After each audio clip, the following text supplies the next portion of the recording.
Well,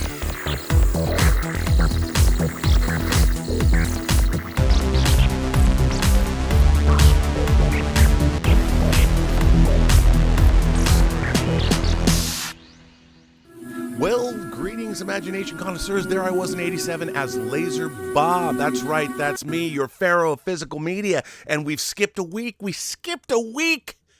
God, you'd think that, like, we forgot people's vaccinations or we forgot their cocaine. People were very excited and very depressed, and they were also they just were sad that they missed us. They missed us. Actually, let's face it, they didn't miss me. They didn't. I mean, I've had to come to grips over the 5 years, now 6th year that we've done this show, that it's not me you watch.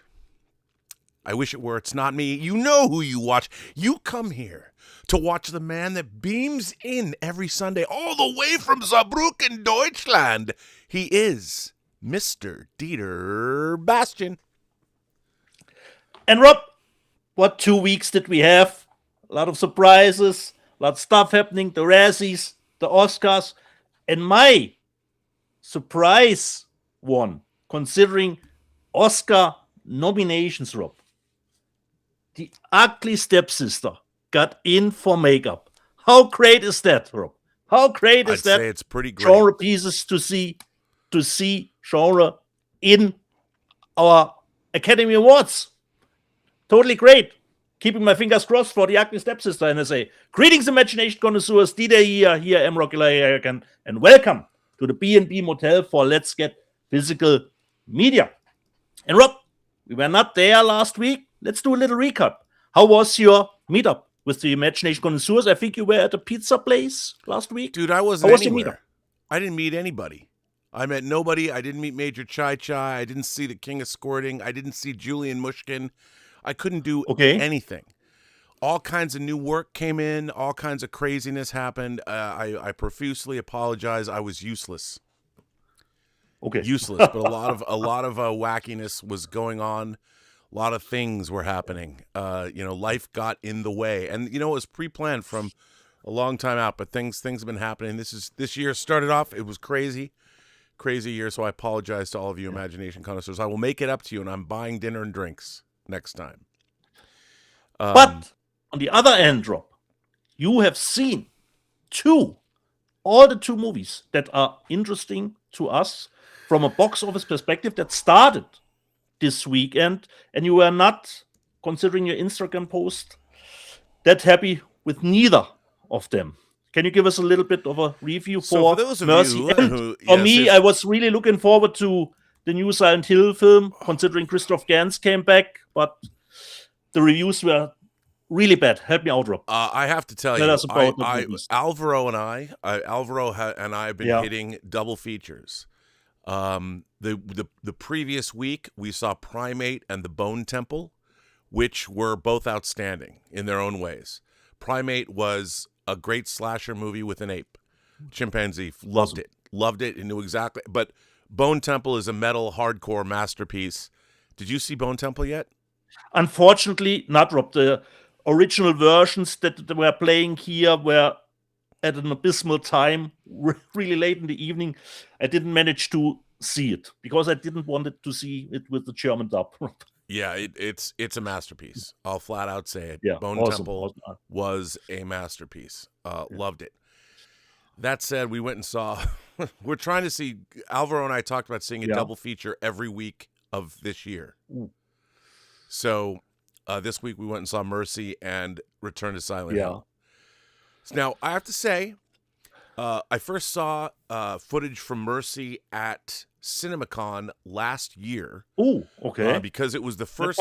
So it's an Amazon feature. Amazon has committed to theatrical, which I was really excited about. I think their slate is incredible.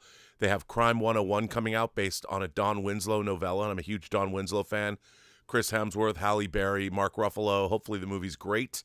And then, of course, in March, one of my most eagerly awaited films of 2026 is coming, which is Project Hail Mary, which I love that book so much. We also had the trailer for He-Man, or just Masters of the Universe, drop, and I'm really looking forward to that. I'll read it on the John Campea show, but I did get an email message from Guy Hendricks Dias, the production designer of the movie, who very much appreciated my ongoing tub thumping for him and his work and the movie, and Travis Knight. So that was exciting. But I have to tell you, Mercy, I was excited. I was excited about Mercy. And I thought that, Timur Bekmambetov, who directed the film, also did like Night Watch and Day Watch, the Russian films. He did Wanted. He did Abraham Lincoln Vampire Hunter. I really thought this film was rather lackluster. I mean, it basically happens in real time. And both Alvaro and I picked out the villain, the antagonist, in the first 2 minutes, of the movie. And I have to say, now I have no proof of this, but there was a lot of AI-generated shots in that movie. Full-on AI-generated action sequence shots. I was just looking at it going, to me, here's the thing. The same is true of visual effects shots. It's not so much about the shot itself, but it's about the design of the shot. For instance, when CGI first came out, when they first started using, like I remember seeing, I think it was like Wing Commander, the movie Wing Commander that Mark Hamill was in, or the Lost in Space film, the late 90s Lost in Space film, when you see space battles when they can just fill the screen with a bunch of stuff happening. That isn't as effective as having a shot that you can see. There's a great shot that Mojo recreated in a Deep Space Nine episode where you follow the Defiant. I think it's in Sacrifice of Angels. When you follow the Defiant through a battle, an effect shot, even if it's a long single shot, has to tell a story.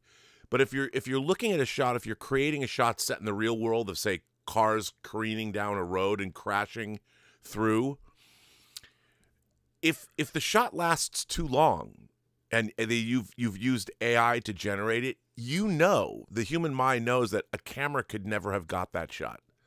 And especially if it's in a fixed position, if you're trying to recreate a drone shot, maybe. There were shots in that movie, I'm like, well, that was just AI. And the explosions weren't very convincing, but they're supposed to take place on screens. And I was like, this is going to be the problem with using AI to make feature films, is that unless you're incredibly skilled, you're going to give away the farm if your shots aren't perfectly designed. And I get it. They probably wanted to keep down the budget. But I was just disappointed in the story. I was disappointed. I mean, Chris, it's hard. Chris Pratt had to have a camera on his face the whole time, and that's a difficult position to be in and act well. And Rebecca Ferguson, she's said in that she was actually reading a teleprompter because she was supposed to be an AI. I thought the movie had a great idea behind it, but it was a little just lackluster in execution. So that was disappointing. I mean, it wasn't like god awful. Return to Silent Hill was interminable. I mean, it had all these great, really interesting, surrealist visuals and things. But because you have no idea what's going on or why is this going on, in order to make something like I loved the first Silent Hill video game. Yeah. And I remember playing it. You had to walk a really long way through like the woods before you got into the town. And it was just creepy. Well, the thing about Silent Hill is you have to establish reality before you establish Silent Hill. You have to have the dichotomy of the real with the unreal. And in this movie, it's just like, what is going on? First of all, you're supposed to believe you're in this bucolic mountain setting. You're looking over the water at what is the Silent Hill town. And then you walk through the woods to get into. I didn't buy a second of this movie. I didn't buy the female protagonist, the love interest, the reason that kicks the story. I didn't buy her at all. She was not it's not that she was a bad actress, but the acting wasn't good. It felt like I was watching an Italian dub the whole time, even though the movie was shot in English. It had, and then when things start to go awry and you have creatures coming up out of the sewers and you're being chased by those armless things that are spewing acid, the main character kind of walks away. He's not too really concerned about what's going on, and it's one of those things where there's an interesting phenomenon that happens when you watch these kinds of movies where if you can't discern what's happening from scene to scene, even though the visuals are striking and there's all kinds of crazy stuff going on, it becomes, you're incredibly bored because there's no narrative thrust. You're not following a story. You're just watching stuff happen. And there's no, what are you following? You don't know what's going on. You don't know why it's going on. You don't know how it's going on. You don't know where our character's supposed to go. And you keep meeting these people and you're wanting to know, why are you still here? Why don't you just leave? And so the whole movie is literally it's telling the audience, don't pay attention. It's forcing you to not watch. And about an hour in, the film feels like it's 4 hours long and that it was torturous to watch, even though you're seeing some pretty great, cool visuals. And I was really disappointed because I did like the first Silent Hill film, but it's like the stuff would happen. I think, Rob, it's still one of the best video adaptations that we've gotten so far. And this film, they apparently spent $40 million on it. It was not good. But you know what was good? This was my Thursday night. But you know how I spent yesterday?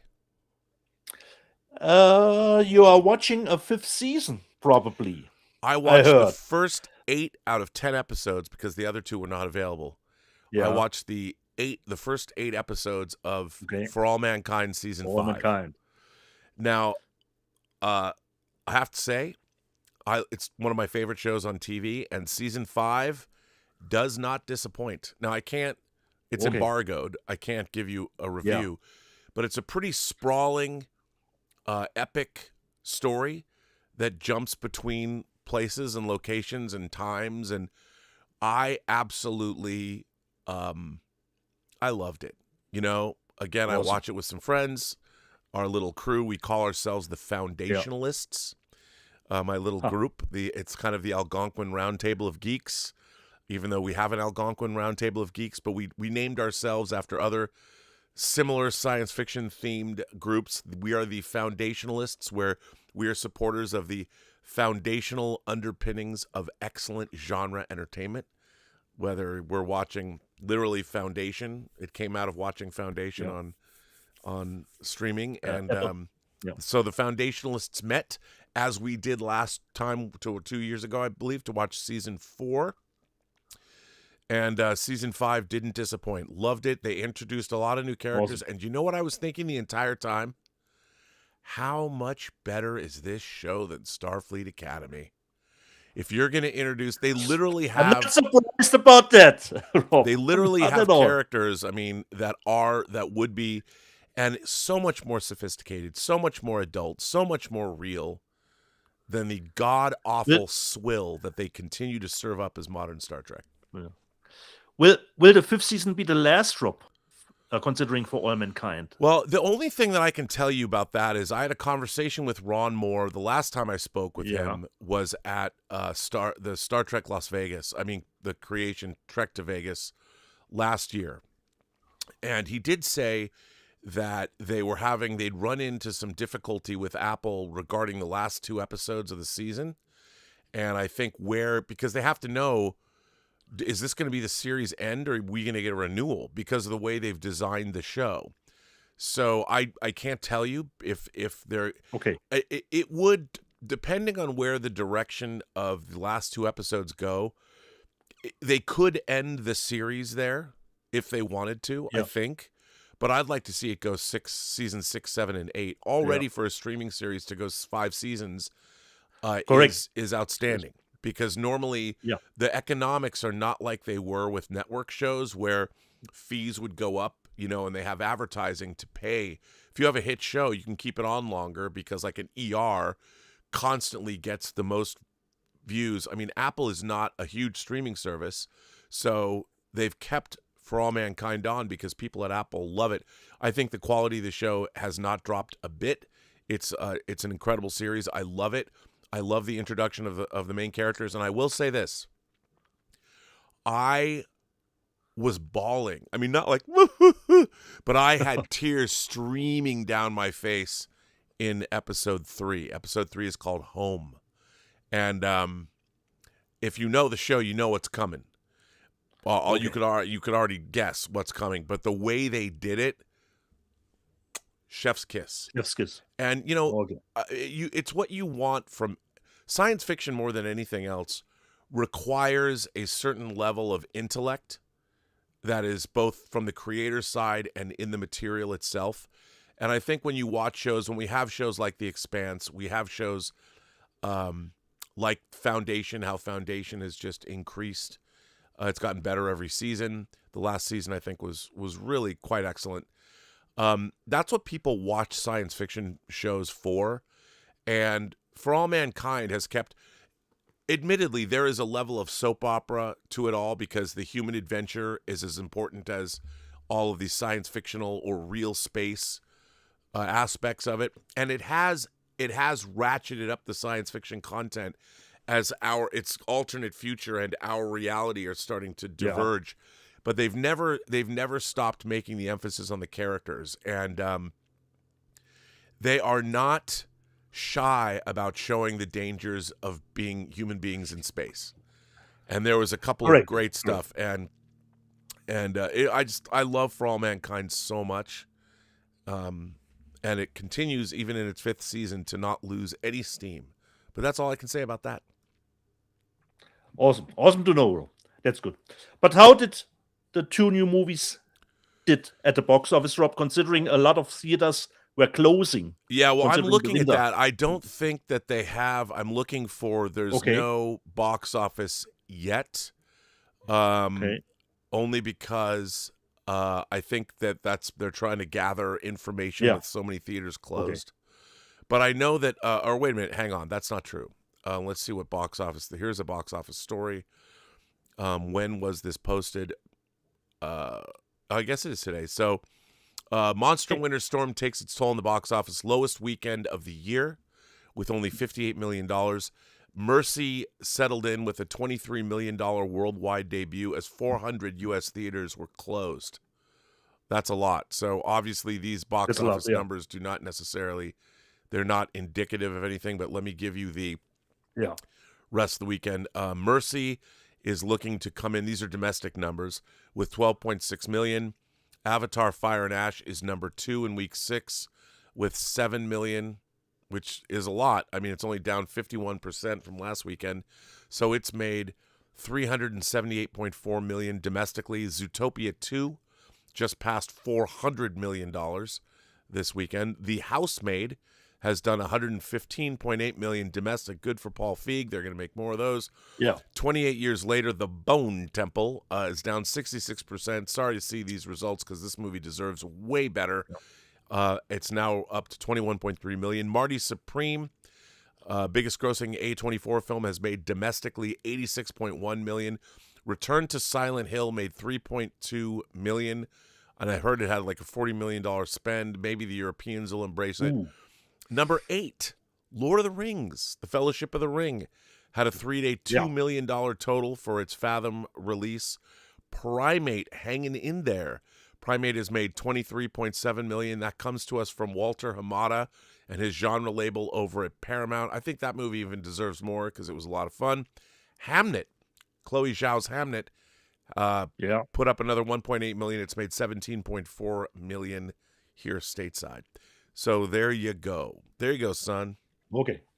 What about you? Let's see how it will shake out in the next coming weeks. And while you have seen 2 disappointing movies, Rob, we are only at the end of January, and I can safely say I probably have watched one of the worst movies of this year already, Rob, because I watched digitally The Killer Whale. I thought, what is it with it you doesn't sea have life, to be man? sharks. It doesn't have to be sharks. So why not giving a whale, a chance to surprise me? And it's not the orca itself that I put the blame on, but considering Rob or Precious Verisimilitude, the shots with the 2 girls, they are trapped on like an atoll, in the middle of a rock, and it looks so fake, Rob. So fake, so green screen. Now, where did you find? Who made this movie, and where was it? Rob, I was when the opening logos began, I was thinking, okay, I'm in bad territory because it was from Grindstone Pictures, the little bit of sub-label But they've from made Lionsgate. some good stuff. Grindstone's made some good stuff. Yeah, but not the killer whale, Rob. Not the killer whale. Actually, the poster is the best scene for me of the movie, but it's not actually completely correct because the blood is on the top. Would be on the top here too because she's missing a leg. But for me, Rob, such a disappointment, especially from the visual effects side. If you can't give me, good kills or kills at least every 10 minutes, at least give me some exotic locations. At least that, Rob. But not even that, Is considering that the Bastian rule? Good kills every 10 minutes? Not really, Rob. But considering a shark movie, which is mostly like a slasher on water, have enough people to kill every 10 minutes, giving me something to chew on, have some nice locations. But considering the movie was totally shot studio, it just looked fake, Rob. For me, a 2 out of 10. Oh. On the other end, when we are speaking of great locations, Rob, just put that up, because I showed you one of my favorite movies of the last years was Influencer, which came out from Shudder. And I was totally surprised because it totally came unexpected. The movie got a sequel. The sequel is called Influencers. And my favorite cyber criminal femme fatale is returning in Influencers, and I had a great time.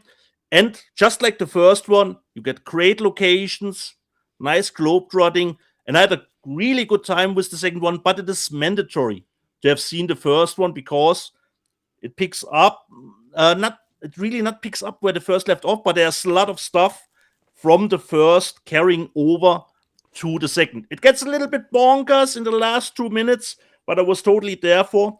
And what tells me that Influencer got a sequel in Influencers, that the first one was a little bit of a hit, word of mouth, gun spreading around. And it is the same director, writer, so almost the same team. Totally had a blast drop with Influencers. Then one of your favorites of this year, and I had a good time too, had to a little bit calibrate myself, adjust a little bit. I saw, Brian Fuller's Dust Bunny. And I really had a good time with it. Had a little bit of a French vibe to it. A little bit of French maximalism, as he called it. Yeah, correct. A little bit Jean-Pierre Jeunet. The only thing, Brian, come on. 3.0 to 1. That's really pushing it, considering the aspect ratio, Rob. I love it. Well, if you saw it in a theater, dude, it was amazing. Yeah, but even in the theater, Rob, you would have, enormous black bars, considering that format, Unfortunately, didn't get any traction because I think, Rob, the movie sits a little bit between a rock and a hard place, considering especially the rating itself, Brian was expecting a PG-13, but it's tending a little bit more to the R-rated, so it's a little bit in between. And considering the whimsical with the French, so I don't know actually which target audience the movie is made for. For us, sure, but perhaps that's a little bit missing, reaching a specific target audience. Hopefully it will make its way, considering when it hits home video. I will definitely purchase. I purchased digitally already, but I will certainly buy the physical media. But come on, Brett. 3.1 to see 3.0 to 1 is a little bit much. Is a little bit much, considering when you later watch it at home. Then, Rob, like everyone else, I made my top 10 lists, best movies of the year, worst movies of the year, and this one didn't make the cut because I haven't seen it. But if I had seen it, I would certainly make it into the worst. And you already told me, it wasn't that thrilled with it. Me neither, Rob. And it's probably the first from director Scott Derrickson that I didn't have any fun with, Rob. I watched Black Phone 2. Yeah, right? For me, boring. I have to say it was boring for me. So, and especially here, the same, Rob, the fake backdrop, with the lake and the ice. So, like you said, disappointing, actually, Black Phone. It would make my worst, but luckily I already made it. Then I was really happy seeing on Instagram that you had such a good time as myself with actually The Rip on Dude, Netflix. I loved The Rip. Me Loved too. it. Me too. Loved it. Such It a was so good time. good. Looked great, it had nice color, that color that pops, such a good thing. And I don't think, even if Matt Damon said it in an interview, I don't think that the movie was too much of over-explaining stuff, No. Considering The Rip, no. They keep the twists and turns, mostly back. So I was And really I thought happy. that there was they did some really fun stuff, like the houses, like when all the lights went all at once and the one light was flashing Morse code. And Morse you know code. what you know what I really appreciated? First of all, obviously Ben Affleck and Matt Damon have been friends for 35 or 40 closing on 40 years. But I really appreciated that Ben Affleck, when he was holding like what was his AR, whatever the rifle he had, he really looked like he had proper arms training. I really believed the way he was holding his weapons, and it looked like those guys So had it was not like Nancy in Stranger Things. I'm reloading it on the handle. yeah, I can't even. But it's those little like when you watch like a Michael Mann movie or like the John Wick films, you can tell that Keanu Reeves has had all kinds of weapons training. But because and you don't like when you don't hold guns like this. And for law Even if enforcement, it looks cool, Rob, it looks cool. Yeah, for law enforcement, you go in like this, and the way you move, the way you clear a room, those guys had clear weapons training. And Ben Affleck, whenever he walked toward you and the way he was holding his AR, I think it was an AR, but it just looked great. And it was a lot of fun. It was a genre. I would say it was a B movie. It's not some A-list. Totally. But like I said, Joe Carnahan, who directed it, I made an Instagram video because I first met him at the Independent Feature Film Market in New York City in 1997. And he had brought his movie, a movie called Blood, Guts, Bullets, and Octane. I have to seek that out, Rob. It's hard to find now. It's hard to find now, but okay. It was definitely a Quentin Tarantino inspired film, but I loved it. It had a lot of verve, a lot of wit, and it was done. I think he shot it on 16 millimeter, maybe. When they showed it, it might have been shot 35, but it was like it wasn't quite finished when he showed it. And I met him afterwards, and I talked to him for quite some time after the screening, and he was big and brashy, and I was like, this guy's going places. I liked him immediately. And he's had, like, he put in his own Instagram video, he thanked everybody for watching The Rip because, he directed like the A-Team. And he's done some really lot of fun movies, but his career, like so many people, has been up, it's been down, and it's hard to get a movie made even if you have a record of good filmmaking. And he just to see him, I got up and saw his Instagram thank you video, so I just made one back to him saying, dude, you know what? Good for you, man, to see him. And the fact that Matt Damon and Ben Affleck's company, Artists Equity, produced the film was pretty great. So kudos to them. I mean, if Ben Affleck and Matt Damon are going to work together or are they working together, if they're going to keep making movies like that, that's the kind of B movie that I used to go see in a theater growing up that I would have loved. And I really wish I could have seen this in the theater because, man, it was satisfying. Yeah, but it's exactly like you said, Rob. Those are the kinds of movies that are probably not getting made for theaters anymore. No. That mid-range R-rating action movie. Yeah, but done smart, fun. Yeah, a lot of tension, well directed. And it was awesome to see our Supergirl again. Haven't seen her. Sasha Calle. I love her. She was great as Supergirl in The Flash. She was great in this movie. She's beautiful. She's a great actress. She's in your face. Really liked her a lot.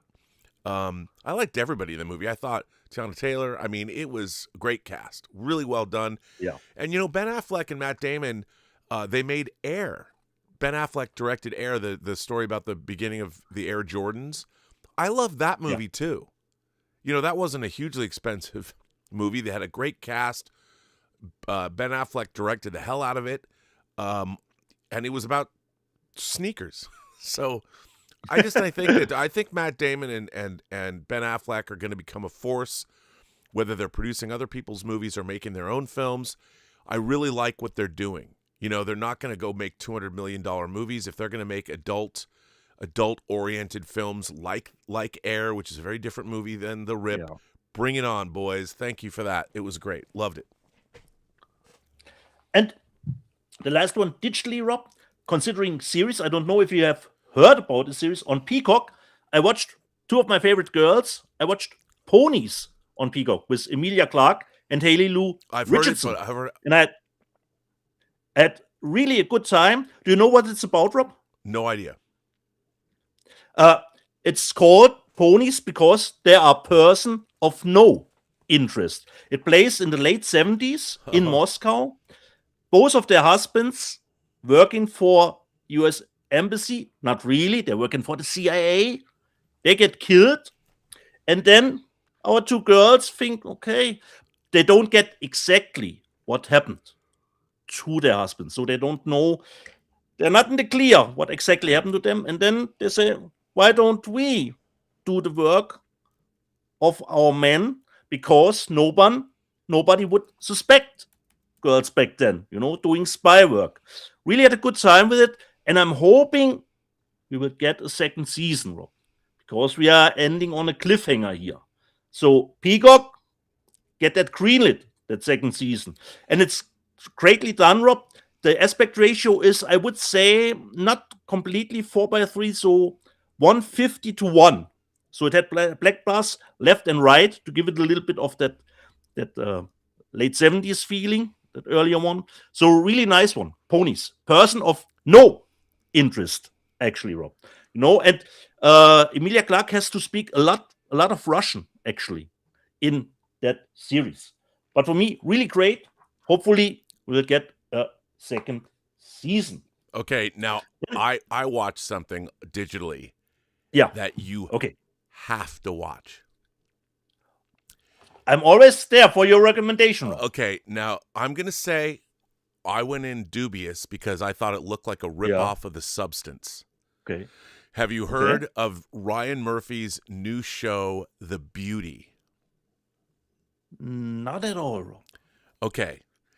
Ryan Murphy, who did American Horror Story and he's got that law firm story that everybody hates, the show. So The Beauty is the story about a genetically engineered, sexually transmitted virus. And if you get the virus, it alters you and makes you beautiful. It's total. I'm there. Where can I get it? It's totally body horror. And the movie opens in Milan with I think, is it Bella Hadid? So these supermodels are on they're on the catwalk, and it's funny, they're in a mud. They've created this big muddy backyard, or in the outside, and the models are on there, and one of them starts to burn up. She's so hot she has to get water. And she attacks people. She escapes. She gets on a motorcycle. It's set in Paris. She kills a bunch of people, massive carnage, and she's trying to get water. She goes out there, and all the police are surrounding her, and she explodes. Full-on body, carnage everywhere. And, carnage candy, as Cody Leach would say. It is... and then these two FBI agents are trying to figure out what is going on. And so it's almost like in a way, it's kind of like the X-Files, sort of, but it's totally heightened. It's got satire. Ashton Kutcher plays he's the head of this pharmaceutical company, and someone stole a part of this virus before it was fully developed. It was only the test version. So it's spreading exponentially because if you have the virus, you pass it along to someone else. And then after 2 years of being infected with it, and then you transform. If you get infected, your body transforms and it's fucking hardcore, like The Fly or some shit. And it's the makeup effects are amazing. And as it moves along, more and more people are infected, and it's on Hulu. It's FX. Oh, okay. And they dropped 3 episodes. And I thought I was going to go into it like, this shit's such a ripoff of The Substance. Yeah. No, it's not. And I was cackling as I was watching this. And because I was like, this is going to suck, like Monster. It will put a smile on your face. It's like 11 episodes or something, or 9 episodes. I don't know how many episodes it is. All I can tell you is that those 3 episodes went by. It seemed like I was watching it for 20 minutes. And when it ends in a position where you're like, whoa, no. So Paradise cliffhangers. Something happens in the 3rd episode, very unexpected. And normally I'm way ahead of these things. Watch The Beauty. I'm just telling you. I will do that, Rob. I'm just telling you for this show, everybody that watches our show, dude, this is high gloss trash panda programming, and it is, and it appeals to my puerile sense of when you can have upscale body horror like The Fly, but then you can have body horror like Brian Usna's Society, or you can get it somewhere in between like Antiviral. This is high gloss, low rent body horror. It is. I unapologetically love it. Come at me, bro. You will turn put this that on my list. The opening scene. I think it's Bella Hadid. The opening scene. You're like, oh, I'm in. Just watch the first opening scene, and if tell me you're not in if you watch that. And the last one, Rob, considering the Razzies, one that got mentioned was In the Lost Lands from Paul W.S. Anderson, which I told you was trash. It was an ugly-looking motherfucker. And the other movie with Dave Bautista is Afterburn.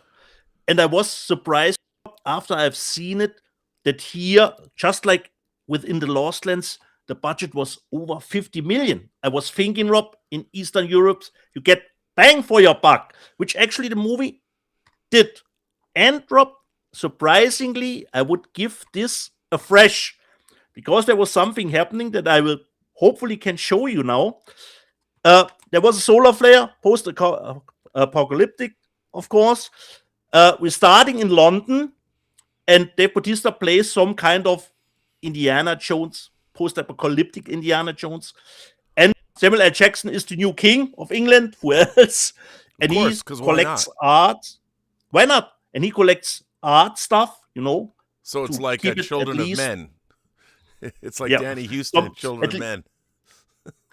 And at least some art from our past gets collected. And he sends Dave Bautista to France to get the Mona Lisa for him. But the Mona Lisa is not in the Louvre anymore. So he goes on a fetch quest with Olga Kurylenko. And then, Rob, what put the movie for me into the Rotten Tomato fresh for Afterburn, Rob. Couldn't believe it. Because the electric is down and they have to resort to old stuff, Rob. Sure. They have to use maps, And they found out that the Mona Lisa is held at the Ouvrage du Simserhof. And Rob, that is only 1 hour from me away, that part of town. And they showed a map, Rob. And guess what town is featured on that map? Are you telling me that we get to see a map with Saarbrücken, Deutschland? I hope I can make it. Hang on, can make it visible, Rob. That. There it is, Rob. There is Saarbrücken. Look at that. How can I get this movie not a fresh, Rob?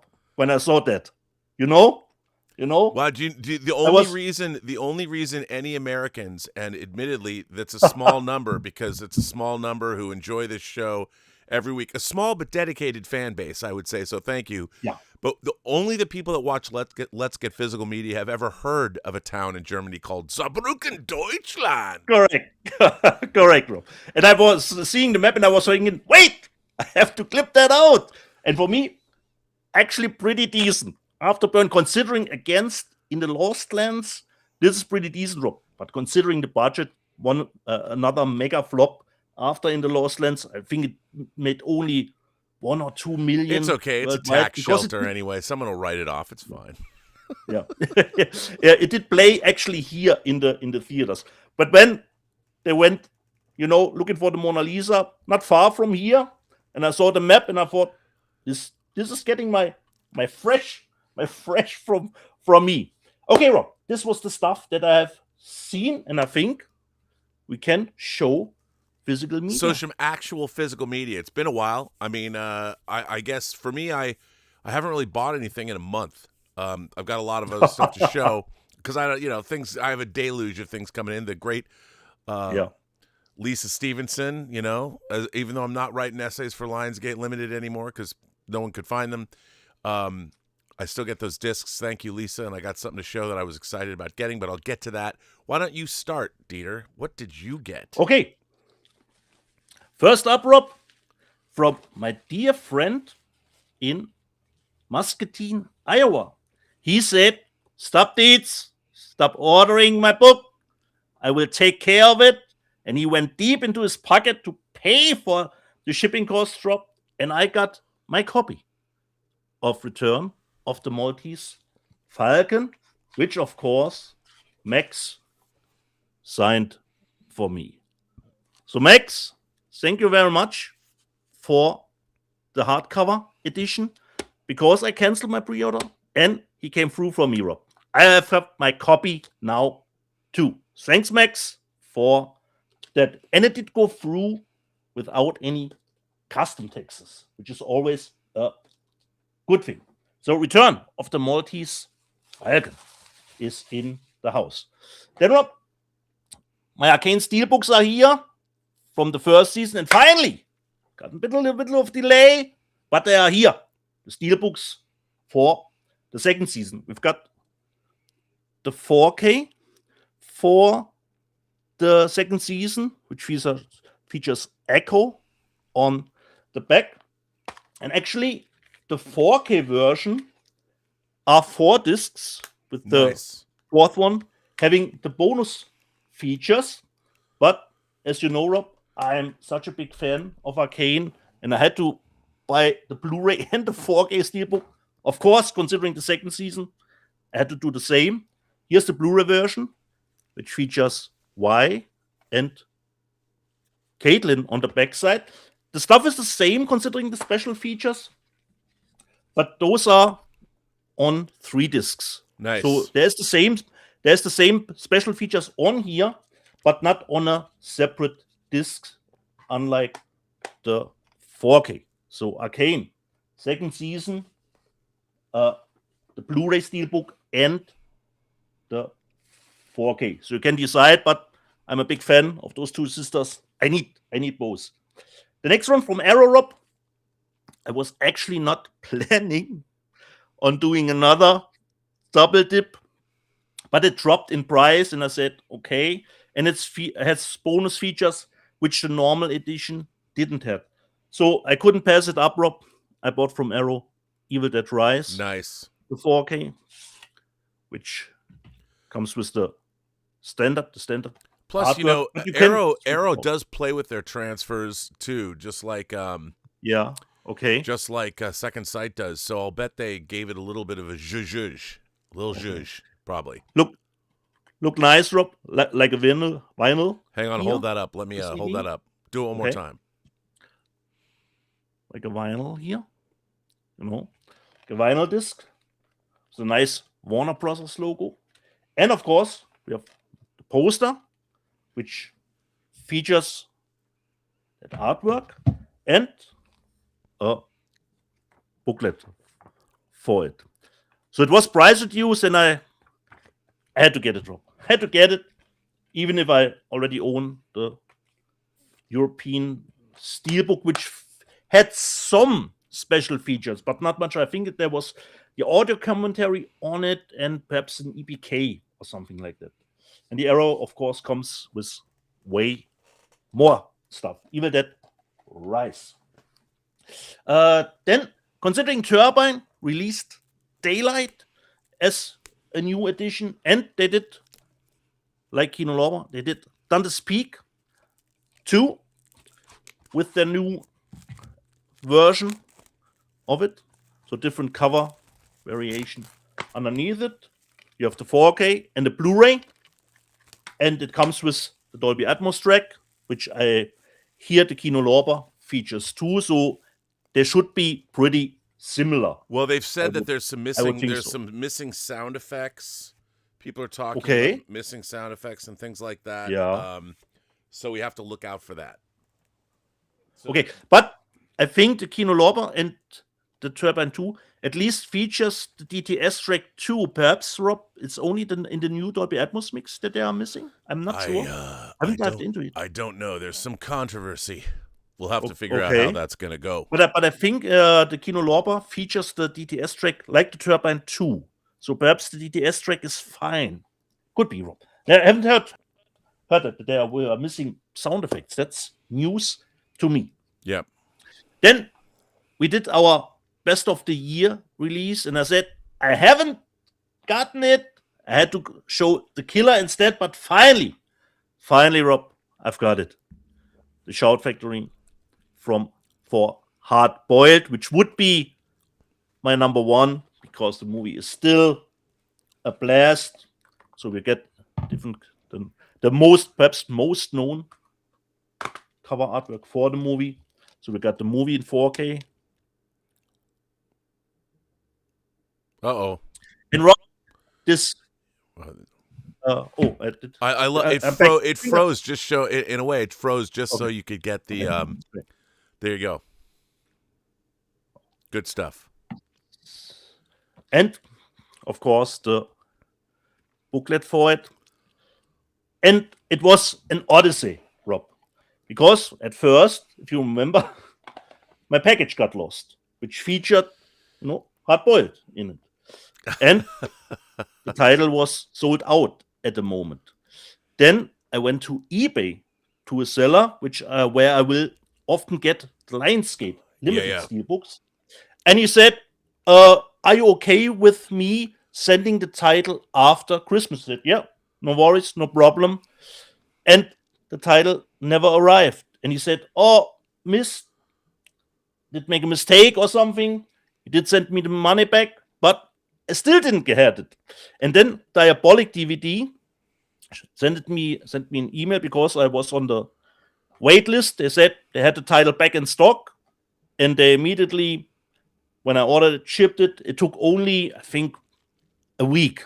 And I finally, Rob, after a long hiatus, I have Hard Boiled. Couldn't believe it. Then you showed that in the news section, Rob. It's an anime that I don't know anything about, but I think you have seen it. The Wolf Children.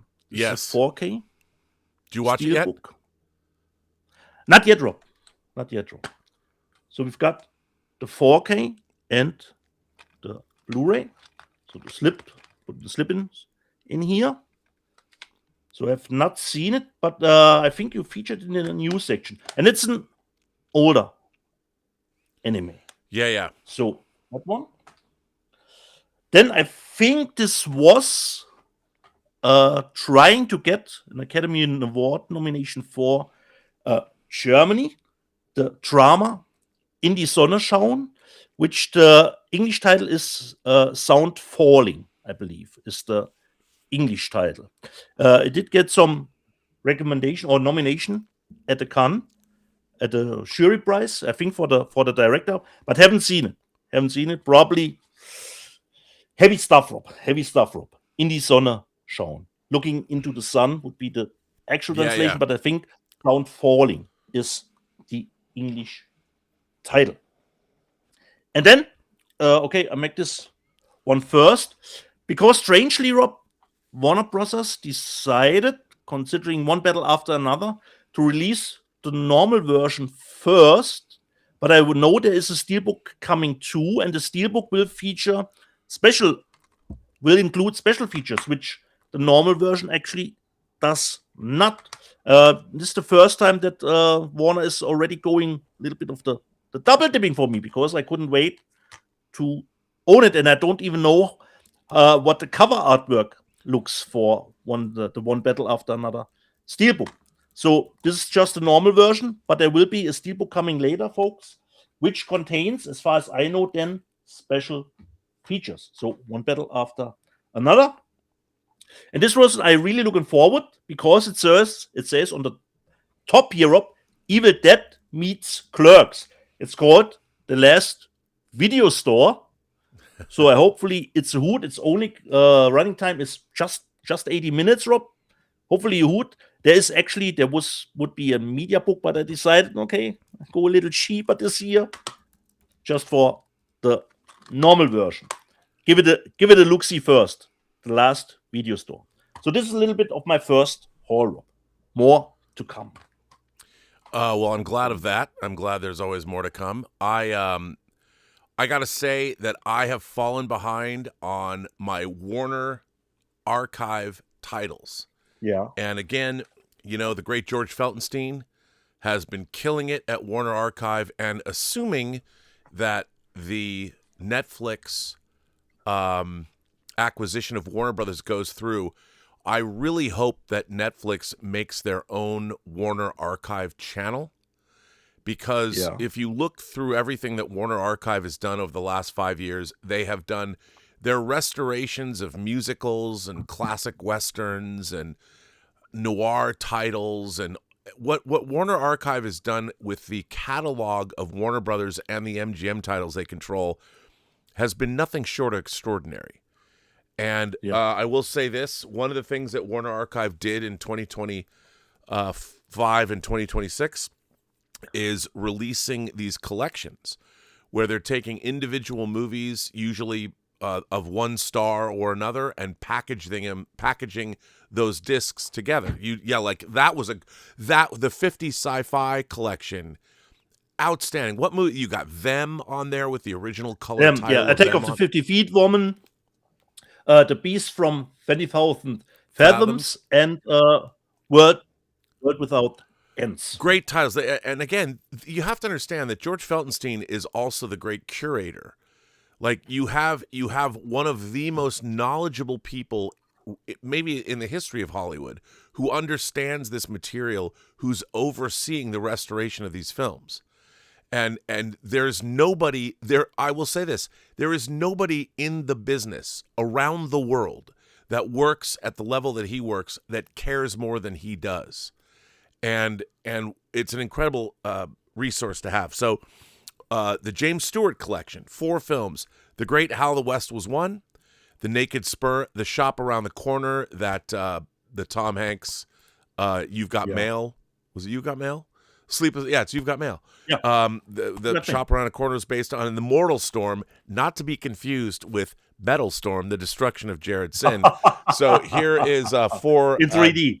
In 3D. Here's 4 James Stewart titles, all packaged together. And then we have Robert Taylor, some great films here. Devil's Doorway, Ivanhoe, which is a great movie, The Women, and The Last Hunt. And these are a great deal. 4 films. And again, these transfers are incredible, and there's individual discs. So you're not getting like one disc with highly compressed versions of the movies. Because George Feltenstein would never do that to you. And then, of course, they've also been delving into their animation catalog and putting out incredible animation stuff. I have never seen this, but here's the new Fred and Barney show, the complete series. Oh, okay. So if you like the Flintstones, meet the Flintstones. And then Doris Day and Gordon McRae starring in By the Light of the Silvery Moon, not to be confused with the Andrew Garfield movie that has a similar name. And then a Technicolor musical. You mean under the Silver Lake, Rob? Yeah. Hang on, I should put this over here. Yeah. Careful. So then we have I Love Melvin, starring Donald O'Connor from Singing in the Rain and Debbie Reynolds. MGM's Technicolor musical joy, I Love Marvin. That sounds to me like it could have been a horror movie. Then we have Errol Flynn and Alexis Smith starring in The Adventure of the Century in Technicolor, San Antonio. Don't mess with Texas, Dieter. Ooh. Don't mess with Texas. And then, again, more animation. Wally Gator, the entire series. And if you grew up watching these like Cartoon Network and stuff, a lot of these played on Cartoon Network. I mean, they put out the box set of Huckleberry Hound. I mean, they're killing it. Killing it. Then, of course, the original Narrow Margin that was remade. This is the original Narrow Margin with Charles McGraw and Mary Windsor. A fortune if they seal her lips, a bullet if they fail. So this was, again, remade. Was it like Gene Hackman and Ann Archer? The remake, what was with Gene Hackman? Yeah, Gene Hackman. So here's the original. Here's the original. And this is not to be confused with one of my favorite movies of all time, The Verdict. This is The Verdict with Sidney Greenstreet and Peter Lorre. Are you kidding me? Yes. The verdict was guilty, but what was the truth? So, come on. And then we've got, I mean, okay. Edward G. Robinson, Marlena Dietrich, and George Raft. George Raft, a character in what? True Noir, the assassination of Anton Cermak in Manpower. So another True Noir, Max Allan Collins connection to this show. George Raft, who's in True Noir, the assassination of Anton Cermak. Another, they must love Mario Alonso over at Warner Brothers, because here's another Mario Alonso movie. Mario Alonso and Zsa Zsa Gabor, For the First Time. Is this like a teen film from the 50s? I can't even hold on to this. A colorful, melodious romance from Howard Thompson in the New York Times. So another MGM movie with Mario Alonso. And then finally, Clark Gable and Jean Harlow in Red Dust. Exciting and lively. It's got plenty of action, according to the New York Times. So there you go, Red Dust. This is what Warner Archives put out in the last couple months. A bunch of bangers all. Let's leave it there. I'll go back to you. Oh, you know what? I'm not going to go back to you. You know why I'm not going to go back to you? Because it's time. I would say, Rob. It's time.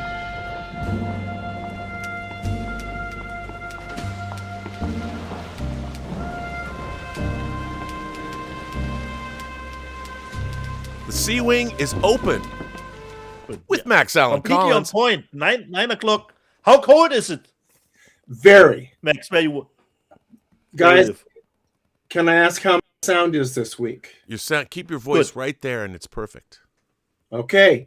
Well, I feel a little bit scooped by Dieter this week. First of all, I'm going to propose that his nickname, it's very nice of you, but I want to propose that his nickname be switched from Trash Panda to Mr. Aspect Ratio. No, you can't do that. You can't do that. He is Trash Panda. Or, by the way, let's shill. Since Dieter was showing it, have all of you got the new novel Return of the Maltese Falcon by Mr. Max Allan Collins, released on January 6th? At least something good came on that day. This novel. It's doing pretty well. I think I'm a little disappointed that it isn't getting much coverage in Barnes & Noble. I'm having people complain about not being able to find it there. And I guess that's what Amazon is for. By the way, your sound is chef's kiss today, Max. Well done. Well, the reason why I'm pounding a little bit is I was going to talk today about, and I am going to talk today about One Battle After Another. And I was going to make the point of that I was feeling just as a physical media collector, this is a wonderful disc. It looks great, and it's a great movie, and I'll talk about it a little bit. But there's not a speck of special features on this. There's not a commentary. This could not be more bare bones. And I did not know what Dieter told me a little too late, that if I had waited, I could have got the Steelbook with apparently a bunch of special features. But I do think I hate to see that they're releasing stuff just bare bones, like, because it's what it costs $40 to get it. I don't know. And However, normally Warner is putting out the Steelbook at the same time. So this is the first time they are not releasing the Steelbook at the same release date. Well, let's talk about the movie, because that's really what I'm very much about, the movies, and I'm pouting about the special features, but I'm driven by the movie. And I've not been a huge Paul Thomas Anderson fan. My son I think it's his favorite director. And he kind of, and I like There Might Be Blood, but I found the Master a hard go. I found Inherent Vice a hard go, and my son Nate dragged me. You may recall that we had a bargain where I would go. He would go with me to the Conjuring movie, and I would go with him to One Battle After Another. I was blown away by this movie, and it's interesting because And Rob, have you noticed that people seem to either think this is one of the best movies of the year or one of the worst movies of the year? Well, they find it. They think it plays into the politics of the era, and I think a lot of people discount it because of their personal politics, which I've always thought was weird because it takes years to make a movie, and this movie is loosely based on a Thomas Pynchon novel, Vineland, and so the origins of this film go way back. I'll tell you one thing, having watched the first 8 episodes of For All Mankind of season 5, a lot of it, people are going to say like, oh, they made this political and partisan when it couldn't be more like, I think the confluence of events just happened to tie in with this. So, well, this reminds me of when I was working on writing the Dick Tracy strip. I had to do it 3 months ahead, and we didn't have as much violence as Chester Gould used to in the old comic strip. They really, sure. I mean, it was really a big deal if I got to have Dick Tracy shoot a gun, and hardly anybody got killed. I mean, which really disappointed me. I love that. That could be the quote of the year. Hardly anyone got killed.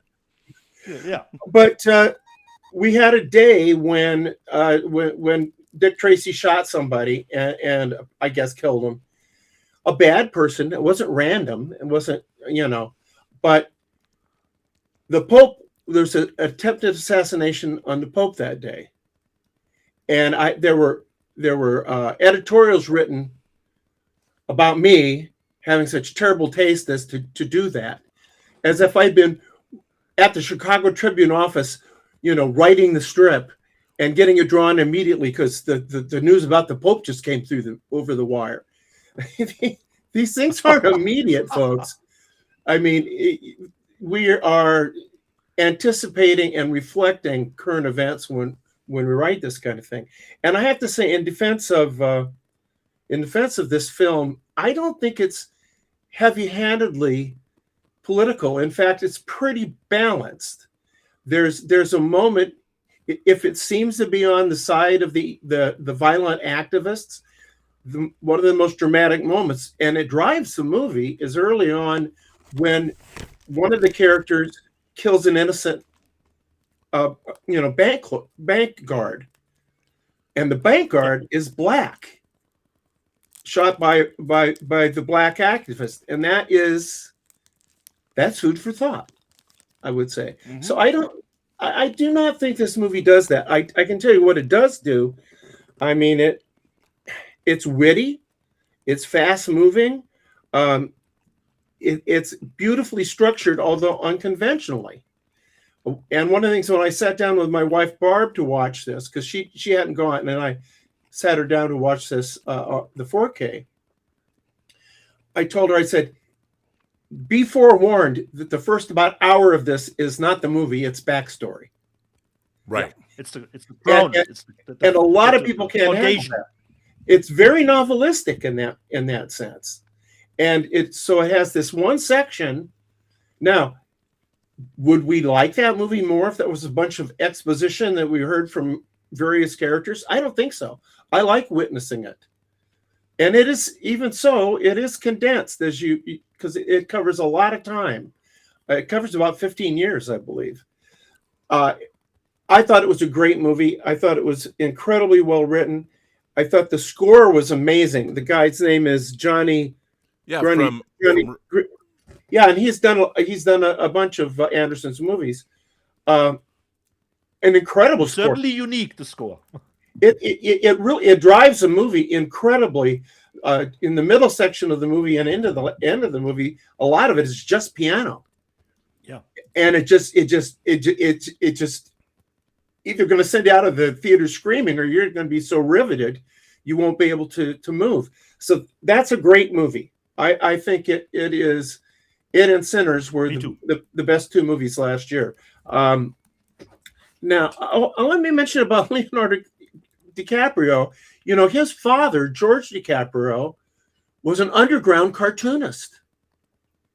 He was part of the Robert Crumb era comics movement, and I think he was involved in distribution. So that kind of Max, I know I don't mean to.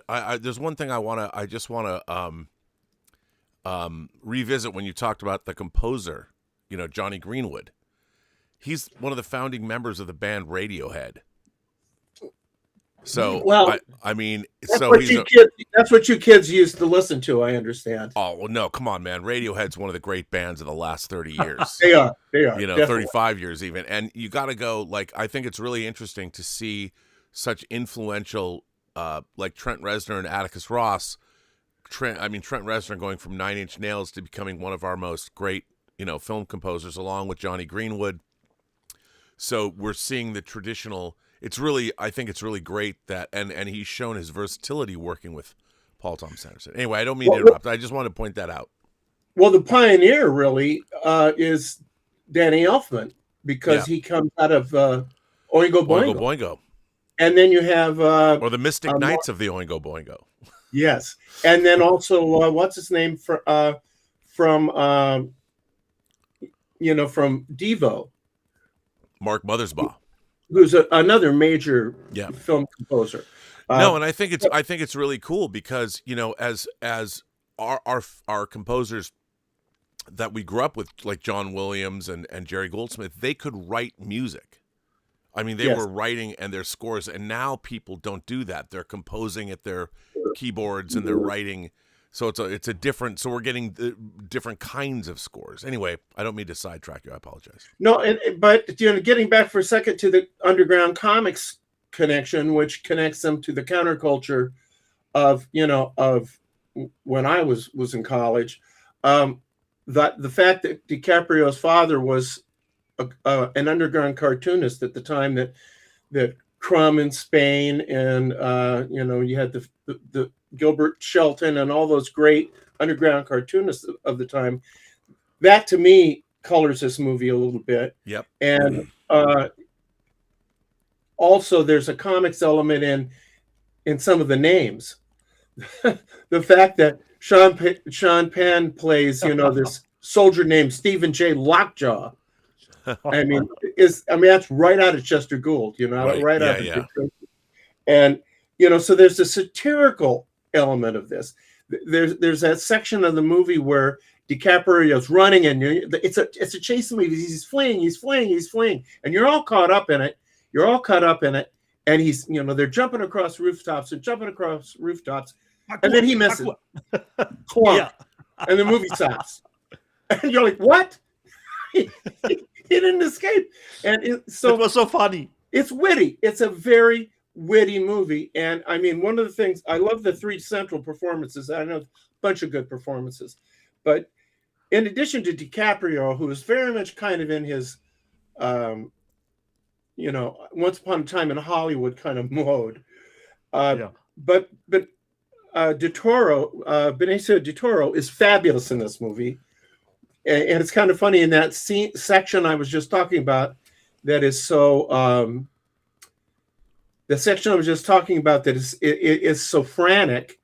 He's this voice of reason, and he's calm. I mean, this is everyday stuff for him, and DiCaprio is just caught up in all this craziness of being pursued, and DiCaprio, it's a beautiful performance, and so's Penn. I mean, Penn is he managed to be incredibly funny and sinister at the same time. Yeah. Not easy, not really easy. So anyway, that I think if we're going to judge this stuff by its politics, let's at least have our eyes open and see when somebody like this guy, Anderson, is being pretty balanced, really.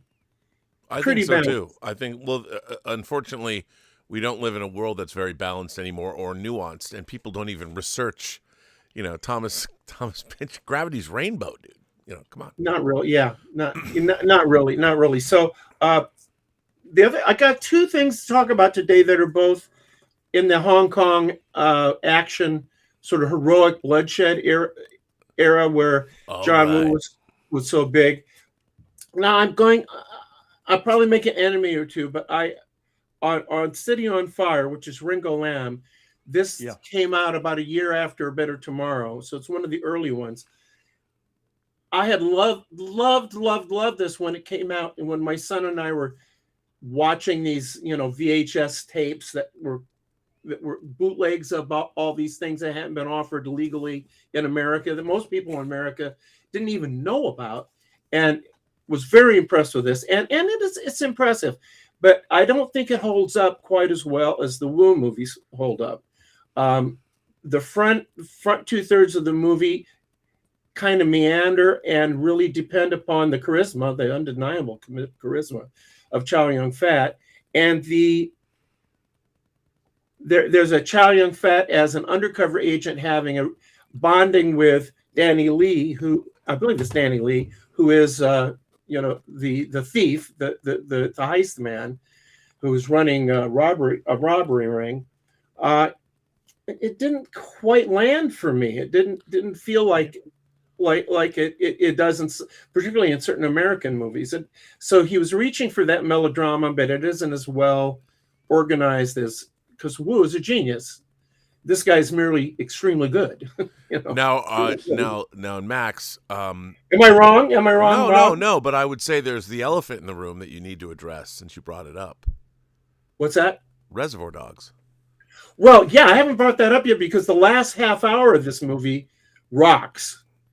It's amazing, and it's basically, and this is not a newsflash. No. That Tarantino basically was influenced, shall we say, by this movie for Reservoir Dogs, and he did the genius thing of, which I really, as a low budget filmmaker, sometimes micro budget filmmaker, I really relate to.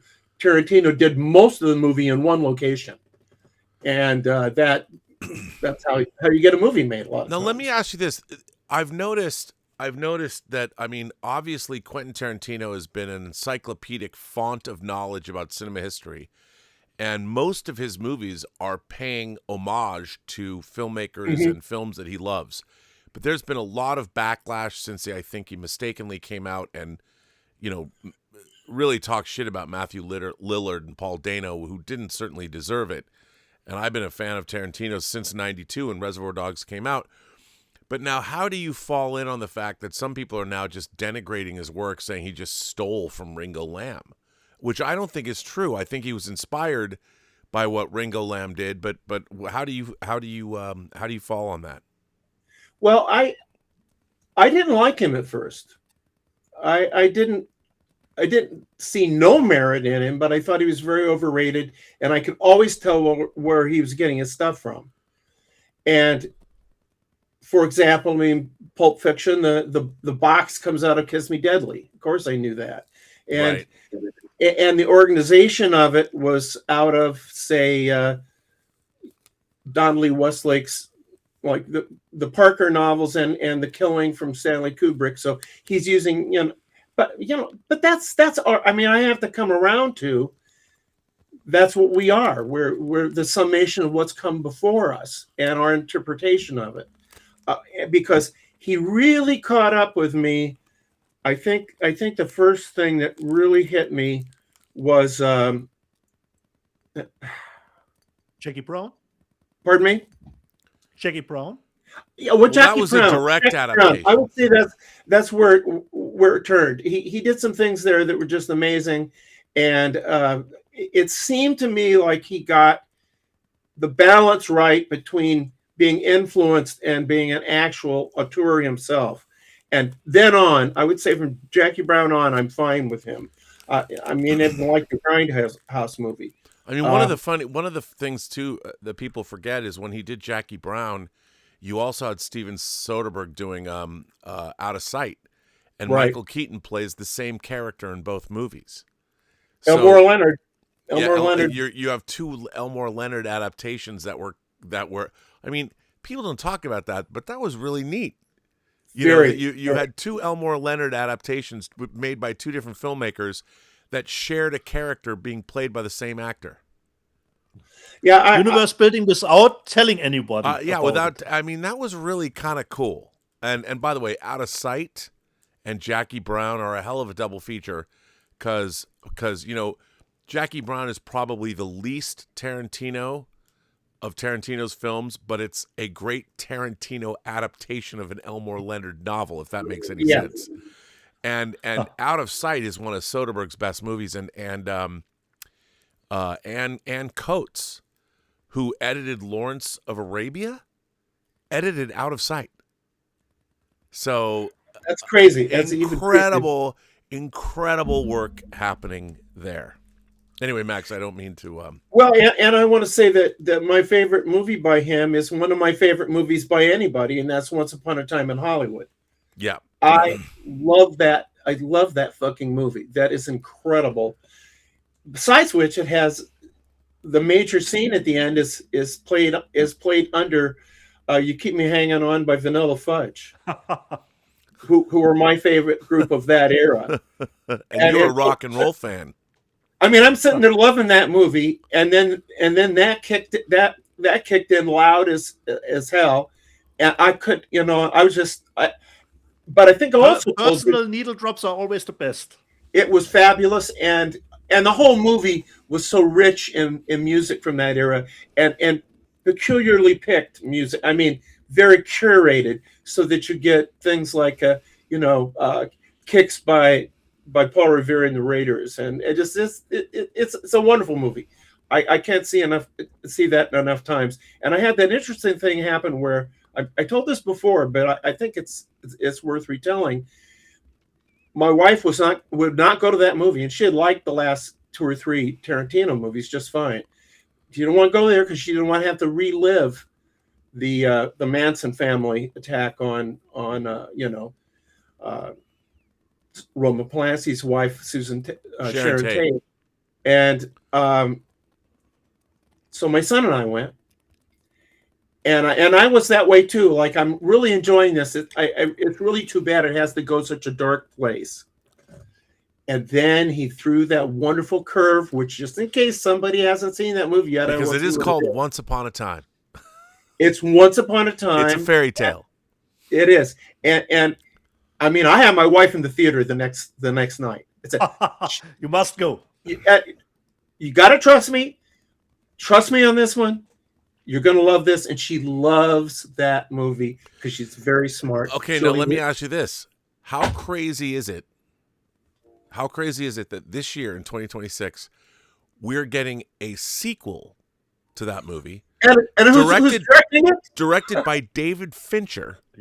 Starring How Brad cool is Pitt, that? written by Quentin Tarantino, the Cliff Booth story. I mean, I thought Out of Sight and Jackie Brown but Fincher directing a Tarantino script about a character from Once Upon a Time in Hollywood played by Brad Pitt, that's some craziness. And that also, to me, for me getting, more and more jaded as our entire world falls apart, I still look at that and go, that's some amazing shit that's going down. How cool is that? Yeah. No question. I think it's good. For people involved with collecting physical media, going back to the beginning when you and I started collecting these things, and it was like, VHS baby tape, for me. $99 to buy a VHS tape of Blues Brothers was whatever. $112 and it came on 2 tapes. And you'd sit there and you'd dream about, wouldn't it be cool if they'd release this or release that? But that'll never happen. Now, what haven't we seen? I mean, we all have our little list of things that they haven't come out, but Well, we haven't seen Logan's Run in 4K. Well, yeah, but it did exist. It did exist, didn't it? Before? It did. I mean, I had it on videotape. I had it on Laserdisc. Beautiful, thanks to George Feltenstein, who worked at MGM at the time. Beautiful gatefold double disc set. So I've lived and to you see. Just never know. We might see it in 2026. Maybe somebody heard something from the grapevine. What better year to release it in? I'm telling you, man. You know, Sandman, leave my door. Don't come back here anymore. That's a child's nursery rhyme that's from the novel Logan's Run, not the movie. Well, I guess I should get back to my last. Yes. Why don't we talk about your? By the way, I just want to say, Max, I want to say there's a watcher of this channel who doesn't traditionally comment on anything but midnight metal, but she has sent in a tip. Miss 50 and still metal, who says, "I am loving these 1980s Hong Kong and Woo pics." Well, here's one that you may I can't wait for this. Of. Oh, yes. Now, yes. I have a few notes on this, so I'm going to share them with myself. The director, because I'd never heard of this director. The director is Sing Pui O, I guess, and the writer is Ki O Ung, and this is a terrific movie. I'd never heard of it. Totally. It was made. I think it was made fairly. I don't have the date on it. I'm sorry, but this movie really is one of the best. And this comes to us from Vinegar Syndrome, yeah. This is Vinegar Syndrome, and it has the the slip cover. And let me do it. If I got this upside down, does it have a reversible sleeve on the inside? Well, let's find out. Yes, let's do. Yes, it does. Okay, well now you have to change. You have to change that, and so when you unslip the disc, you have to flip that over, Max. So you've got the new cover, and then you open it up, and you get the old cover. Come on. Is that what the cool kids do? Yes, Max. I understand. You're still a cool kid, even though you're not a kid. You think I'm not a kid? That's a pretty good call. You're a kid at heart. Pretty good call. Like me, you're an aging man-child. But, that's what we do here on this show. So when you have the box that has different artwork from the slipcase, when you bring the ladies home, you want to show them your collection, and you go, look at this. By the way, I've never done that in my life, and no lady would ever care. I'm just saying. But in my universe, they would. Switch to etchings. I mean, that's the traditional. Come on. But let me talk about this movie for just a second. Tell us about the movie, okay. It's very much in the John Woo heroic bloodshed area, because or the heroic trio area, but that's not John Woo movie. It's anyway. a love triangle between two cops. One is very traditional, and one is kind of a little bit of a rogue cop, and a triad boss's daughter. And the triad boss is imprisoned, and she takes over. Now, this is at a point where they're trying to. The father, who's in prison, has actually been trying to go legit and moving out of crime areas. And his second in command is really like Frank Nitti was to Al Capone, was moving into other areas that Capone maybe didn't want to move into. So when she becomes the head of the triad, the underboss is doing a lot of stuff she doesn't know about. And so the two cops, because they both love this girl, don't want to see her get in trouble. And so they're torn between, trying to clean up the all the mob crime and not get her in trouble. And so that's an interesting push and pull right there. It just careens on with twists that you're not expecting. And it has a thing happen in the third act that is, Rob, is as unexpected as the last 15 minutes of To Live and Die in LA. Really? Yes. Something you do not the center of the movie is going to shift. Wow. Because when we watch a movie, we figure out who we're latching onto, right? So we're going to latch onto them. We're going to go through the movie. And Hitchcock beautifully did it with Janet Leigh, but he did it with a whole bunch of movie left that he could kind of reorient you. Mm-hmm. When it comes this late in the movie, you kind of don't know what the fuck. And anything can happen. So I highly recommend this. Now, the bad news is it appears to be out of print at Vinegar Syndrome. Now, Vinegar Syndrome has been known to reprint stuff.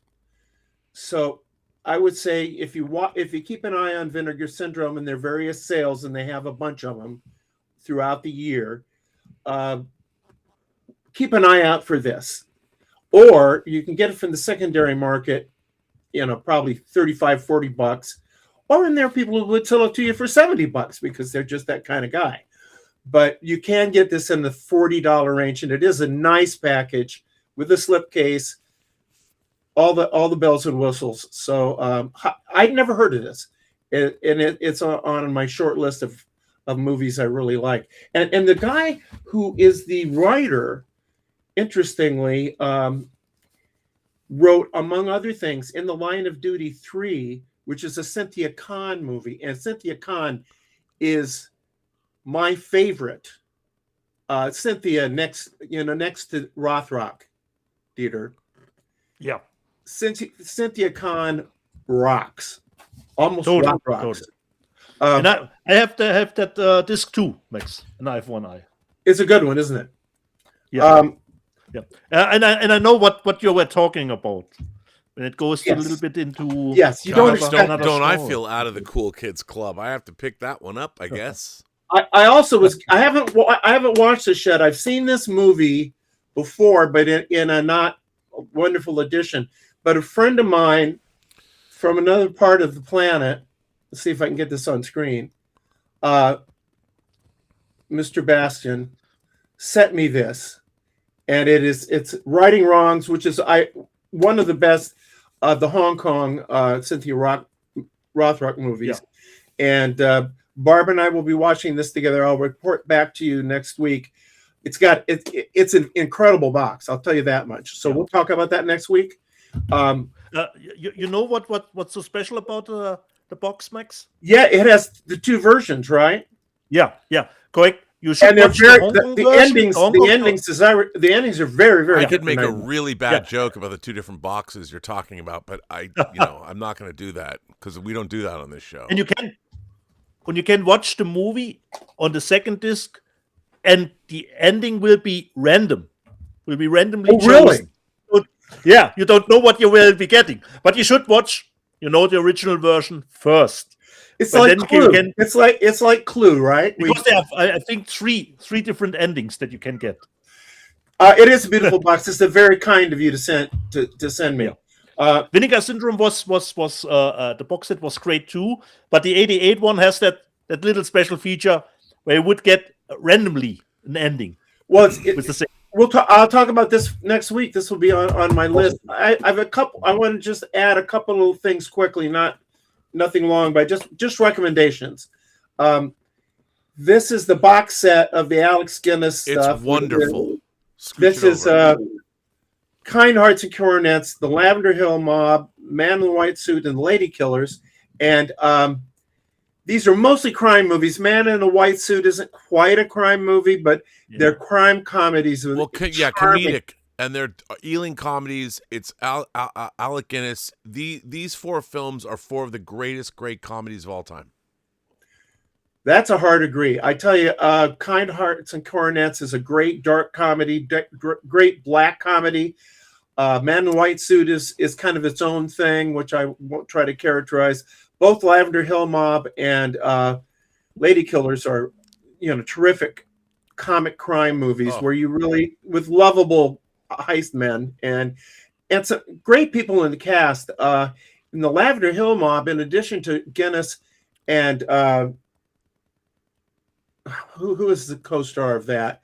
The great gee whiz, the guy who played Eliza Doolittle's father in My Fair Lady. You know who I mean? Not Rex Harrison. No. But also in this is Sidney James. Yeah. Who was the great Carry On guy. And then Lady Killers is full of wonderful people, including Frankie Howard and Herbert Loam. And I mean, if you have any interest at all, grab this. It's a great bargain. Then I saw two. This doesn't have anything directly to do with noir, but it's kind of a little bit adjacent. But I saw two really good documentaries that may not be on your radar. This one is called Naked Ambition, and it is story of my life, Max. It is a wonderful documentary about the pinup photographer Bunny Yeager, the beautiful model turned pinup photographer who kind of discovered Betty Page and did the most famous pictures of Betty Page. And it's a lot of stuff about Miami Beach in its heyday, and it's a fabulous documentary. Who put that out? It comes in a clear box. So who does that come from? It's a music box. I don't know if it's distributed. It seems like something Vinegar Syndrome might have, but I bought this from Amazon. I just stumbled across it, and it's really nice. It's tons of bonus features. Great interviews with. There were two directors. Great interview with them. Absolutely watch all the bonus features on this. It's like a lot of documentaries, and I did two documentaries that I'm proud of. One on Mickey Spillane and one on V.T. Hamlin, the creator of Alley Oop. And what I discovered was, if you focus on one of these personalities, you can find the story there. Most of them have a lot of the creative people have a 3-act structure built in. They're successful, they're forgotten, they're rediscovered. And that happens here. And it also happens here. This is fabulous. This is from Vinegar Syndrome. I think it's one of their Utopia. It's one of their partner labels. One of their labels. This is Hung Up on a Dream. It is the story of the zombies. Now, not the Dawn of the Dead zombies. The She's Not There. The She's Not There zombies. My favorite British band of the British invasion, next to the Beatles. It is really well done. There's nothing more entertaining, really, to me, than an extremely well done documentary. And everybody gets interviewed. There's all kinds of clips from the vintage areas, and it comes up to them being inducted into the Rock and Roll Hall of Fame. So if you're a rock and roll person, you really need to know about the history of the zombies. Totally right. Okay? That's what I had. Something new from the documentary, Max, that you didn't know? Did you got something new from the documentary that you didn't know before? What I would say is I knew the broad strokes. Okay. But I didn't know I didn't know the ins and outs, and I knew kind of what had happened to Rod Argent went on to have a band called Argent, which was pretty big in of themselves. They did Hold Your Head Up, if you know that song. And then I knew that Colin Blunstone, who was the lead singer, had intermittently had a career. He even changed his name at one point. So he stayed in music and moderately successful. But he also worked in an office for a while. I mean, this is after you've had 2 number 1 hits, and then you're working in an office a year later. It's crazy. The most fascinating thing about them is that they broke up after they did their last studio album, and it was in the can, but they just couldn't keep going. They weren't making anything on the road. The promoters were stealing all the money, and the record came out on like a year later, and it had Time of the Season on it. And Time of the Season became this huge, their biggest record. Still one of the great songs that came out of the era. So that's a great part of the story, because you've got this huge record and you disbanded. What do you do? And you've gone hither. I mean, and it's enough time has passed that you've gotten into your other life. But you find out what happened to the other members. It's not Rod Argent and aren't Colin Blunstone. And one of them became a big record producer. It's very interesting. It's if you have any interest in either the British invasion or just the music industry, particularly in the 60s and 70s, you're gonna be. I think the term is a pig in shit. Max, before you leave, we haven't done super chats. There's a few I'd love you to comment on if you can give us a few more minutes before, of course, the Rams Seahawks game starts at 3:30. Seahawks, Jedi Knights, the Pacific Northwest. Fuck the Rams. Just saying. I know I've lived in LA, but the Rams have been pushed around, took around, whatever. You know what? Seahawks all day, every day. That's Rob, you're losing focus, Rob. I know. I'm sorry. Anyway, let's get back to Justin Toner. Justin Toner celebrates 59 months of membership to the channel. Obviously, a great friend. And Justin says, "Hey, Rob and Dieter, took advantage of the Arrow 50% off sale at Barnes & Noble and picked up Under Siege in 4K and the Shaw Scope Volume 3 box set. Boy, I've got to get that Shaw Scope Volume 4. It has Inframan in it. I have to get it. Obviously, Justin, Under Siege is my favorite Steven Seagal movie. It also has the greatest use of Jimi Hendrix in any movie ever. And when you know it, when they cut, there's an aerial shot cutting to the battleship.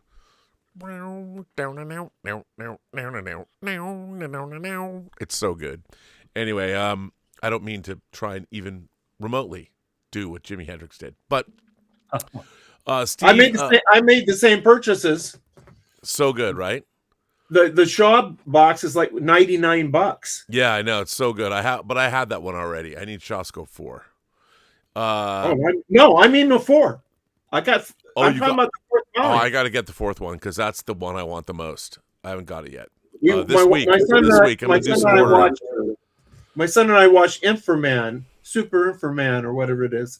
One of my favorite. Roger Ebert in his Guilty Pleasure. They did a Guilty Pleasure show, and Roger Ebert picked Inframan. I have a framed one sheet of Inframan. The man beyond bionics. Right here in the Rob Observatory. I love it. That looks, I want to go through that whole box set. It's really, there's all kinds of good stuff in it. And I think I got Ms. 45. Yeah, from Arrow. Yeah, in the Mouse of Madness and the Mouse of Madness? Is that the one where there's like H.P. Lovecraft mouse or what? The Mouth of Madness. Oh, okay. Because I think in the Mouse of Madness could be a great parody movie. Not my favorite John Carpenter movie. Now that I've seen it. Well, no, it's not, but it's fun. Do you read Sutter Kane, Max? Do I what? Do you read Sutter Kane? Oh, he's really good. He's no Mickey Spillane, but he's very, very good, very good. So I just want to say that let's go to Steve Cantino. Cantino says, Dieter and Rob are a match made in heaven. Sorry if the spelling is off. Well, I apologize if I mispronounce your last name again. Josh Duckwall says, love the show, guys. Keep up the great work. I can't wait for my 4K Steelbook of Predator Badlands to come in next month. Yeah. You know what? I love the fact that Steve Asbell, the Quiet King of Franchises, is killing it. We get the Kingdom of the Planet of the Apes Steelbook. We're getting the Predator Badlands Steelbook. But where's the rest of Fox's movies? I keep writing to Steve. I do. I write him. I'm like, where's the Zardoz 4K? Like, clearly. How about the Planet of the Apes box set of all the 5 movies? Where's Patton in 4K? Why has Disney not released 20,000 Leagues Under the Sea or Mary Poppins in 4K? 20,000 Leagues Under the Sea is one of the great fantasy films of all time, and we don't have it in 4K. I mean, I'm sure you can watch it on Disney Plus, but I want to fully, back when Disney cared, there was a giant box set made by Michael Peller and my old boss and Jeff Curdy, who I work with, both of them on the Lord of the Rings discs. They did a beautiful Laserdisc box set for 20,000 Leagues Under the Sea. Where is that 4K? I mean, kids today should see Kirk Douglas sing with a seal. I'm sorry, I don't know why they haven't. Anyway. By the way, Rob, there's a biography of Richard Fleischer coming out later this year. And that's the director of 20,000 Leagues Under the Sea and the original Narrow Margin, which George Feltenstein would send me so I can review it without. Okay, look. We have to figure out how to get you on the Warner Archive list.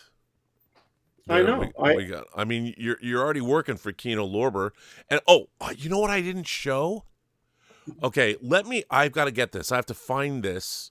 You have to give me the most joyous photograph that I have seen. I just give me a minute. Let me find this because this is totally worth sharing. When I saw this picture, if you want to see what most people would say that a child on Christmas morning is the most joyous thing that you can see. The eyes of a child. I would say that's true. That's true. But sometimes, as we all know, as you move through life, things change. Things, and I can't quite. I don't remember if this was an email or. I emailed it to you. It was an email. You emailed it to me. See, why am I not seeing it anymore? Let me just okay. Now what I need you to understand is what I'm about to show you. And what you're going to see is I'm trying to explain what it's like when a company like Kino Lorber, if you get on their list, and I know it seems like I'm an elitist snob or whatever, and that wouldn't necessarily be a wrong assessment of me, but what it's like when Kino Lorber sends you a box of stuff, and it just comes in the mail, and when you get it, what it feels like, and I've tried to convey this to people, and they don't understand, and when people send you review copies, Max, don't you think that a lot of people take it for granted, like when you get review copies of things? Much of what I review, I don't get review copies, but no, I tell you what, but when if you send me a review copy, your odds are better. Here's the thing, Matt at Kino Lorber has made it possible that they send us stuff, and you work for Kino Lorber. Yeah. And to be fair, Matt has called me up and asked me to interview people. That's how I got to interview Greg Lemley of the Lemley Theater Chain, and I did a great show, and I'm happy to do it. When Matt calls me up and asks me to do something, I do it. But I have to say, I got this picture this week, and I saw this picture, and it put a smile on my face. I want you to look at the man's face in this photo when he has. The problem is, you know what I just realized? The picture has your address on it. So hang on a second. Yes, because you need my email address? No, the address of your house. What? Yeah, because you're showing me the label that it was sent to you. So hold on a second. Before I show this, say I could have just made a big build up, and now what? Now hang on. Don't worry, Max. You don't want me to show your, unless you do want me to show your home address. No, because they'll see the art in the background. Well, they're going to see the art in the background anyway. So Yeah, but they got to come find me. Yeah, they have to come find you. So I'm just taking your address out. Now, I just want you to look at this photograph and tell me this picture doesn't just give you joy. I mean, this is Max Allen Collins with a box from Kino Lorber, because he and I talked. He's like, well, I didn't get a box from Kino Lorber that had this stuff in it. And I'm like, just wait, dude. You'll get a box. I promise you. But look at this. You look into the eyes. I mean, this is how I feel whenever I get a box from Kino Lorber. This is all shout out to Matt from Kino Lorber. You know. But he looks like he's been more in a murderous rampage here. Well, he does run the C wing after all, dear. I mean, come on. What do you want me to say? This is not the mouth of madness; it's the eyes of madness. Yeah.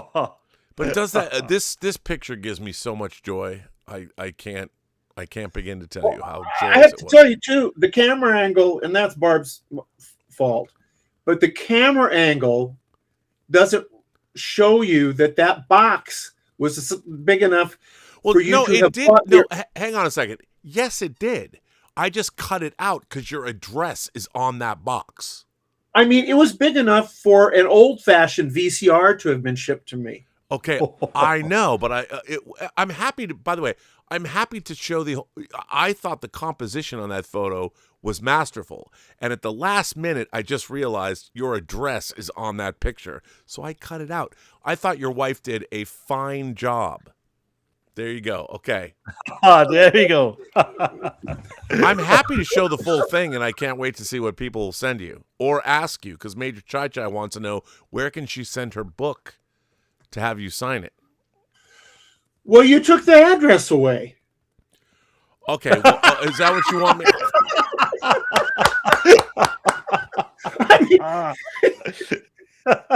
What can I say? I'm happy to put your home address back on this show if that's what you want me to do. That's a quick finger here. Would you email me her email address, and I'll take care of that. But I mean, look, we can just. I've repositioned this photo. I just have to go down. I mean, that was a gigantic box. I mean, if you're gonna have a hot box, that's a hot box to have, right? Look at that box.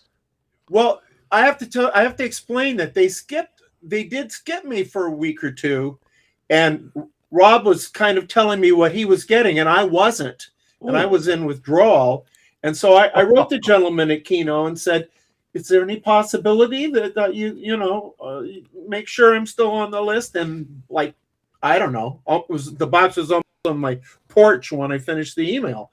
So they've been very good to us, haven't they? Kino been very, very good to me. Yes, very good. I love Kino Lorber, and I haven't even shown what they sent me this week. That was in that hot box. But yeah, but also you work for Kino Lorber. Like, you do commentaries on their discs. Monday afternoon, Heath Holland and I are going to be doing one of the French noir movies that we've done. So that would be French Noir Volume 3? I think so. Some of these may be released individually, but yeah. And Heath is great because he does in-depth research. And we all just wing that shit. Research? What kind of research? But I mean, it's really good because you have and he's very good at commentary himself. But I mean, he really gives you the academic almost side of it. He's for real. He's really a film historian. Absolutely, film historian. I love Heath. He's been on the show. He's a great guy. Heath is great, and Serial at Midnight is one of my favorite names for a YouTube channel of all time. By the way, can I just say that Danzig 1979, he saw the Bone Temple, and he said it's such a great film. 28 years later, even if you didn't love 28 years later, by the way, 28 years later and 28 years the Bone Temple are one movie, even though there's two directors. And I gotta say, people have been giving me pushback on this. Like, I did not know much about Nia DaCosta. I didn't look her up, when she made Candyman. I liked it. I thought it was interesting. It was good. Didn't know much about her. Then the Marvels, yeah, didn't love that. Hedda, I knew was coming. But after I saw The Bone Temple, I did a deep dive into Nia DaCosta. Nia DaCosta is a lifelong imagination connoisseur. She worked as a PA on movies in New York. She is a true believer. And she directed Hedda, which I recommend everybody sees. But 28 years later, The Bone Temple is one of the most fucking metal movies I've ever seen in my life. And then I became like, to me, she just went up like goddess level. I'm like, where were girls like Nia DaCosta when I was growing up? Like, why wasn't I in college with her? Then she did a Criterion Closet video. I mean, come on. And I'm just like, Nia DaCosta, I am sorry I doubted you. You got to watch a career develop. And by the way, I own your Candyman on 4K. I do. I own the Marvels on 4K. I'm just saying. I don't have Hedda yet. I don't know if there's going to be a 4K. But The Bone Temple, come on. Must. Cause for celebration. And Nia DaCosta, goddess level, goddess tier imagination connoisseur. You go, Nia DaCosta. I'm in. I'm fully in the Nia DaCosta camp because The Bone Temple, I don't even know how. You know, it's so funny. You know what's so funny? This is so weird. I'm going to say this. So I wrote a post. I did an X post about how can two Brits and an imagination connoisseur like Nia DaCosta, how do those guys create it's Alex Garland doing The Bone Temple. And somebody came at me and made it about race. And I was like, I didn't even mention race about it in my post. And I was just such a weird thing. I was like, look, man, I don't care what color anybody is. I don't care what nationality you are. The great thing about being an imagination connoisseur is we look at the world. How much do we celebrate Asian cinema? How much do we celebrate?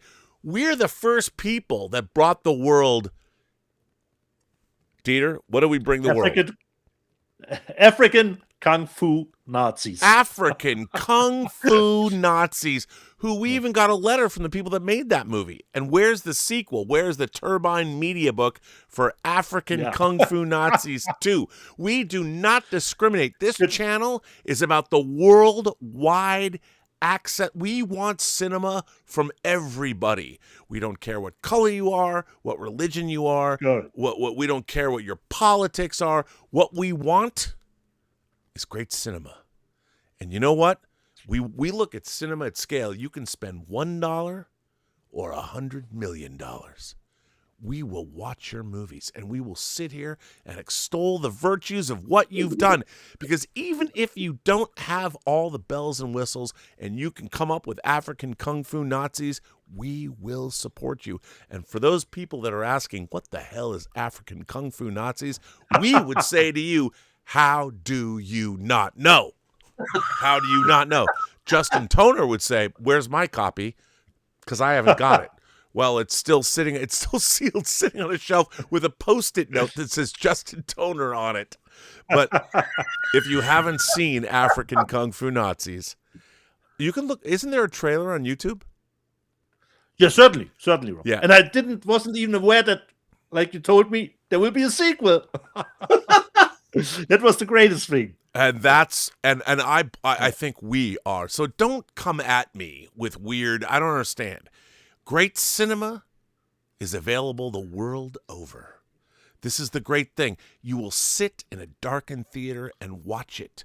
People from all walks of life, every shape, size, color, creed, political persuasion, sexuality, however you identify across the 28 known galaxies, when you step into a cinema and you sit down, you will sit next to somebody you don't know, and you will allow the lights on the screen to present to you a story, and all of us, we all become the same when we go to the cinema. And that's what this show's about. Right, gents? Yeah. Easy for you to say, Rob. God damn it. Why do you got to harsh my mellow? I was giving you a good rant. On fire. I thank God I didn't mention Starfleet Academy. But Max, but was I like a city on fire? Yeah. Was I? You were. Well, speaking of that, before I go, and I'm sure You better most say of the go audience- Seahawks. Say go I- Seahawks. I'm Wait, sure wait, let most me of the go full people in the frame. audience feel as I would. want you to say go Seahawks. Say go Seahawks. Go Hawks. Go Seahawks. That was not very enthusiastic, Max. I need you to give me something. I need you to be like a cheerleader, a rah-rah man. Don't curb your enthusiasm, Max. Don't curb it. Let it out. Rah rah Seahawks. You know what? If that's what he brings to the C-Wing, I don't know what we're doing here. Speaking of which, I gotta say, pretty cold here. Yeah. We're having seen it some, on my we're weather having we're having some problems with the furnace. It's rather ancient. That's what your wife said. Yeah, it's true. But well, I'm just If you saying, put enough- you wouldn't if you put enough give coal my in the Seahawks furnace- their due. so it's not necessarily the time of year you might think of a weekend at Right. the Sea Wing. So we're going to have our polar bear club weekend, and we are going to keep the ice. We're going to keep the pool filled. We're going to keep that ice broken up, and we're for anybody who goes skinny dipping in the pool, polar bear skinny dipping, $10 discount. Wow. Ooh. Wow. Might be worth hopping a plane, boys. Yeah. Wow, dude. Okay. There you go. It might be. What do you mean? We're there every day. Well, you're watching the monitors. That's different. Yeah. By the way, Guys- 200 Watt Studio says that pic of Max is exactly like my Tinder profile.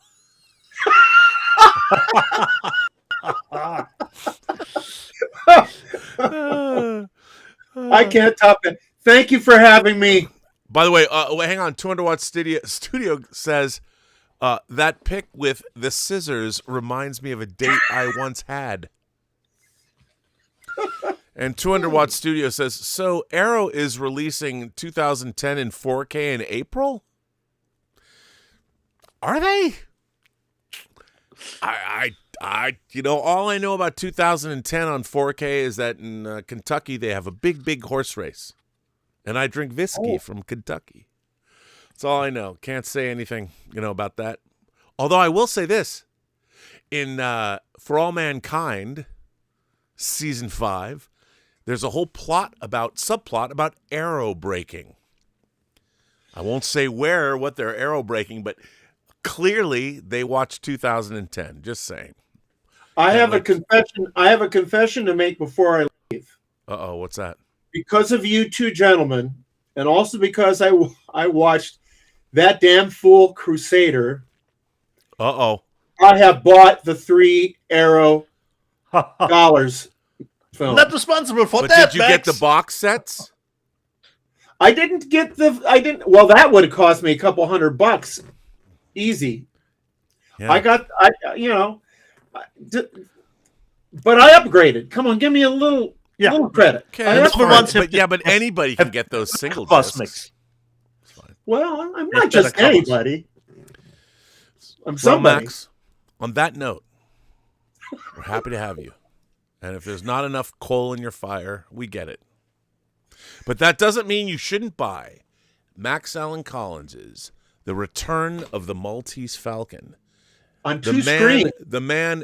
Max Allen Collins loves Dashiell Hammett so much. It is the primordial detective story that he waited, he bided his time until it went into the public domain and gave us this book. And by the way, this book is a great book. It's terrific. It's a really great read, and I recommend everybody get it. And you can get now Paul Bernotto, which I'll show later. Bernotto has a picture. I should have shown it to you where he's got both the reprint and this together. So Very nice. anyway. Hans and Noah, get on it. Yeah, by the way- you're very generous, guys. All right, Thank Max, we will let you go. Dieter, I'm going to turn it over to you because I have to drain the main vein. Okay. Yeesh. Then, Max. Should I show stuff, Rob? Or Yeah, you would show like it stuff, first? buddy. I'll be back. Okay. Max, Okay. goodbye. Goodbye, sir. It's great to have you. Thank you. So, okay, I'm flying solo. Then we go Not to quite. new, not quite, no, just for a few minutes. I have you all to my own. So let me show you what I've gotten else over the last 2 weeks, and hope Max, when he comes to our show, is not being tortured. This is I think a Filipino movie, if I'm not mistaken here. Where's the original audio? Okay. And it comes with the so-called SPIO rating, which is above the 18 rating, which will you need to go to when you want your movie to be unrated. So I don't know exactly what I'm getting here. Cat in the bag. Hopefully a good one. Tortured. Hopefully Max isn't. Then from 4K Cult or 4Cult in Italy, I love their slipcovers. They put out from Lars von Trier Dogville, but there's nothing, no different cover artworks. But I just love their slips. They're always looking great. So we've got the 4K and the Blu-ray, and they always put in a nice little card in it here. Even this is a little bit dark. Let me just see. No, there's no reversible cover artwork. So Dogville from Lars von Trier. Then I quite actually enjoyed Drive Away Dolls was the first one, and I actually enjoyed the second one too. Yes, I know I'm probably alone in this, but had to purchase it. I waited a little bit because I was hoping it will get a little bit of a special edition release like the first one did get, but unfortunately not. And I will hope we will get a third one because I think Ethan Coen plans actually it being a trilogy. So honey, don't. Just a simple Blu-ray. Then the next one is out in 4K in the States. It will come out in 4K here. But it is a movie where I say, okay, liked it, had a nice time, and the Blu-ray is actually fine, but perhaps I will do a double dipping too. And I bought Primitive 4, the better Jurassic Park movie of last year. And I heard there are talks or even in production already for doing a sequel. So in the UK, there's just a Blu-ray release, but in the States, you can get a 4K, and in Germany, there will be a 4K of Primitive War 2. But considering the effects, I think a Blu-ray for this movie should be fine. Then the next one, which I didn't know what to expect of the movie, didn't delve into the reviews, not even in the synopsis, was just going on the cover artwork alone. And I really had a good time, but I was totally expecting something different. I bought the movie Bone Lake. So it's come with all the skulls. So I was actually expecting something supernatural. Is that the domestic something release? What release is that disc? This is the German media book. Oh, I don't okay. know if it's I like that. I don't know if it's gotten a US release yet, Rob. I'm not even sure. And I was totally surprised considering what the movie is about. It's a little bit like the beginning of Barbarian, but we have two pairs who renting an B&B, Airbnb, and at the same time, double booking as always, but it is a huge house, so they decided, okay, come, we are teaming up together, we're staying together at the weekend. But perhaps sometimes you should stay probably alone. So this is a 4K and a Blu-ray. I did go in blind, had a really good time. It's actually by a female director, which is always nice. And especially when it comes to the showdown, we get what Cody will call nice carnage candy. There you go. So I really had a good time with Bone Lake, even if I was expecting something completely different. Then, considering I told you before that Tortured came with the rating that is above the 18 rating. Wow. And the next one is in that same category. Was really looking forward to it, but unfortunately, I was not a fan of the Indian movie Marco, which, Rob, if I would explain it to you, it is a little bit like the Serbian movie of action films when it comes to specific scenes that are in the movie. Wait, hang on a second. What does that mean? Like, is it that depraved or? Yeah, correct, Rob. There is immediately at the beginning, there is text that informs you there will be violence against children and pregnant women in this movie, Rob. And that is actually true. But that doesn't actually mean that the movie will be good, because I was not totally thrilled. Well, with the Teeter, let me just jump in here. Like, we don't think that movies that have violence against pregnant women or children are good.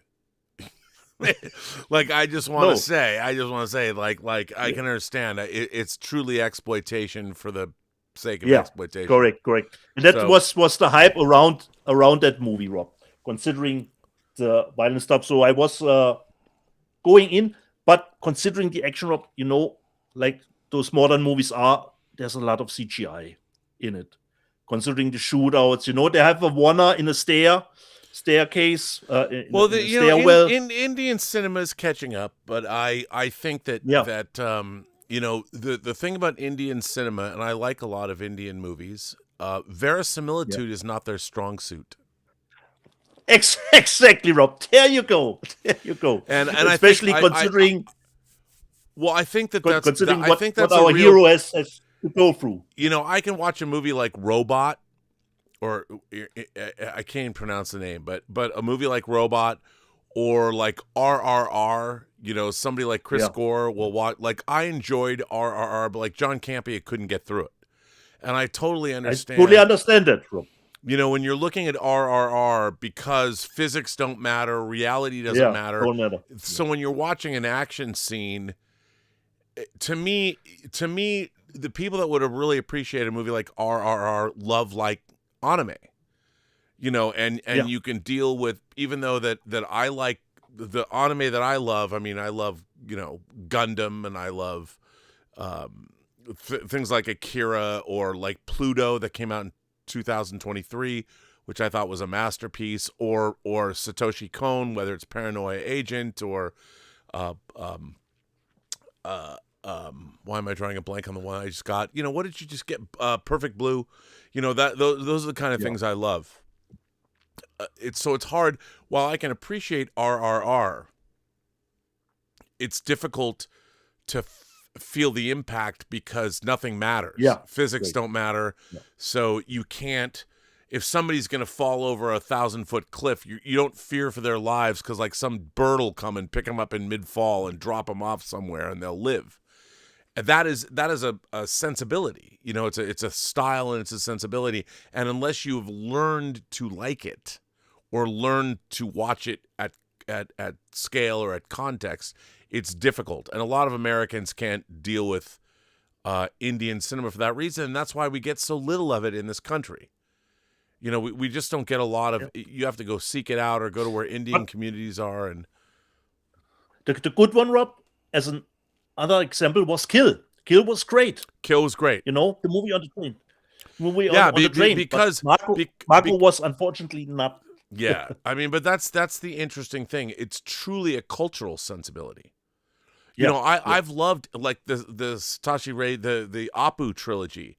Amazing. You watch it in film school. I loved there's a 3-hour movie that was released here called Lagan. Or Lagan. I can't pronounce Lagan. That's about cricket that I loved. There have been Indian movies that I love, but there is one thing in Indian movies that I will always love: the women. There's something exquisite, not something, everything that is exquisite about Indian actresses. But yeah, it's hard to get past especially when it comes to action and science fiction, because there's no verisimilitude at all. Yeah. So there is some practical stuff in it, and it certainly is living up considering the violence. But like you said, verisimilitude is not pretty high. Even the staircase scene is a one-er, but it's filmed pretty closely tied, so it's not really hitting on all cylinders, considering it is a one-er. So not a fan, Rob, of Margot, even if it was brutal stuff in it. The next one, Media Book. I don't remember if I've seen it or forgotten it. With Christopher Lambert, it's a little bit older. Came out as a Media Book here. Nirvana. Oh yeah, I remember that. And it's actually, I think, an Italian movie. If I have looked it up here, yeah. The original language is actually Italy. And it's an older one, but it's just came out here as a Media Book. But it's not a 4K.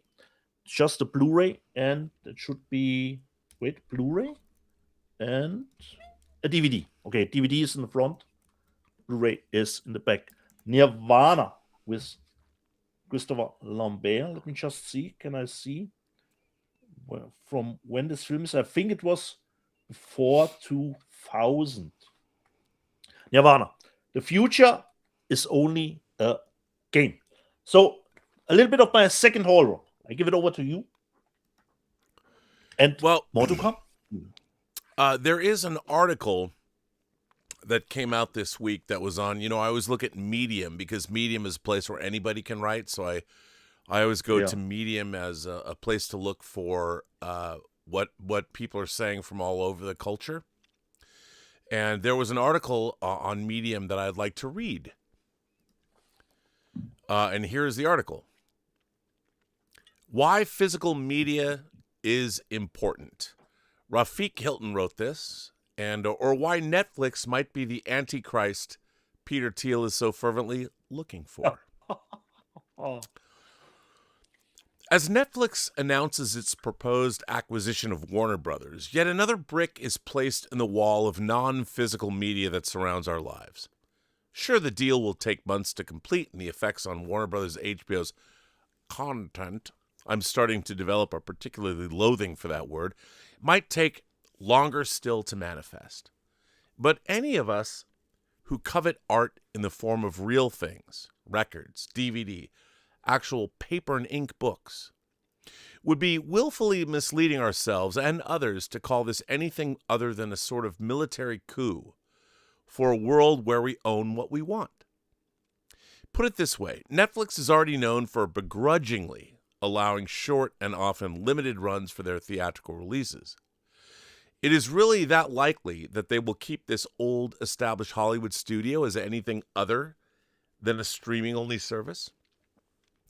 The ramifications of this are potentially wide-reaching and symbolize a more worrisome global cultural trend. The current studio system is already fraught with corporate chicanery, making it hard to defend. But this is not directly about that. This is about shifting mass preference to suit the provider, not the audience, and undermining creators to maximize shareholder gains. It is about watering down the quality of content by creating a corporate entity so monolithic that the art itself ceases to matter at all. If a DC movie fails to recoup its expenses now, no matter, it will be lost amid the noise of an option paralysis-inducing array of things to instantly stream directly into the comfort of your own home. And you know what they say about enough projectile excrement aimed at a brick facade? Eventually, enough of it adheres to make a difference. Shit a brick, right? Oddly enough, this is all a little like Hollywood of old, with its vertically integrated, closed-loop production, distribution, and exhibition. Such monopoly feels different in the age of streaming, though. As it currently stands, most cinemas can only afford to keep a film in theaters for a month at most, because once it becomes available to stream, the numbers in attendance drop precipitously.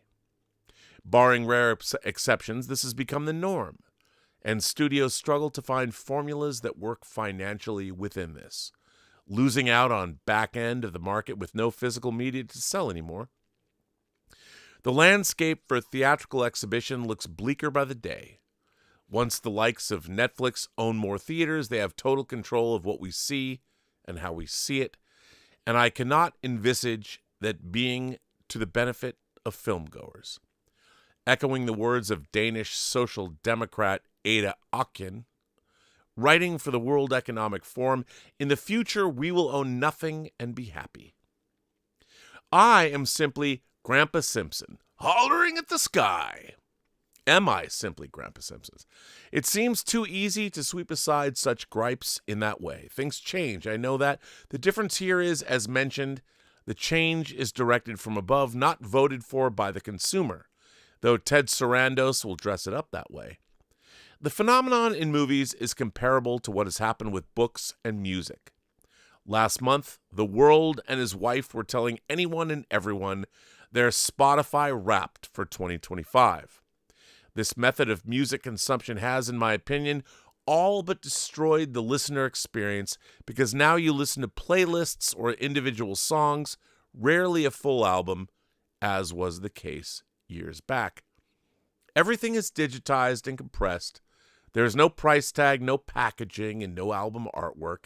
Simply a sanitized and diminished experience that lacks the real connection it once had. This connection is precisely the point of owning physical media, quite beyond the mere owning of things. Oh, but now you get to share your listening experience with all and sundry on social media. Isn't that just great? No, it isn't. Because all the while the artists themselves get totally shafted. If you listen to books on Audible or read them on Kindle, you pay a lot of money for something you ultimately do not own. You are briefly allowed access to the licensing rights, which explains why many audiobooks and ebooks I previously purchased have simply disappeared from my libraries. All of this just removes the connection the audience has with art, reducing our attention spans with the illusion of greater choice, whilst simultaneously closing the door to independent and new artists and opening it to IA-produced pablum. By the way, my new album, The Singularity, is now available on Spotify and Amazon. You can listen to it right now, created totally with my opinion and AI. All of which is to say that this Netflix buyout is simply not run-of-the-mill corporate merger. It is the beginning of the end for creators and consumers alike. We will access everything as a subscription service and forfeit our privacy. Staying inside our smart houses, we will watch the 18th Batman reboot, starring one of Elon Musk's numerous progeny as the Caped Crusader, whilst we stuff ultra-processed food into our faces because our social credit score no longer allows us to eat more than 1 egg a week or 1 steak a month. Have we been usurped? Our approval tacitly won through our collective guilt about the environment or appeals to our various political tribalism. What this represents is an erosion of our connection to art, its subjective value, and in turn, our sense of meaning in a chaotic world. Who knows? Perhaps Netflix will save cinema and bring theaters back to the fore. Given what we know, it seems distinctly unlikely. Another victory for the tech bros, that ultra-rich elite who care not for the experiential joy in seeing a movie in the theater. In this top-down restructuring of entertainment consumption, the likes of Peter Thiel, who seems lately obsessed with the idea of the Antichrist, might do well to set his sights on the streaming services that have transformed the playing field right under our noses. Actually, that is kind of what he seems to be saying already. His assertions as the owner of surveillance data software company Palantir seems conspicuously performative to me, or to put it another way, utterly mental. But why is physical media important?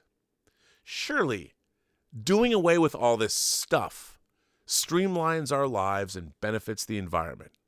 Yes and no. As alluded to above, the point is what this shift represents.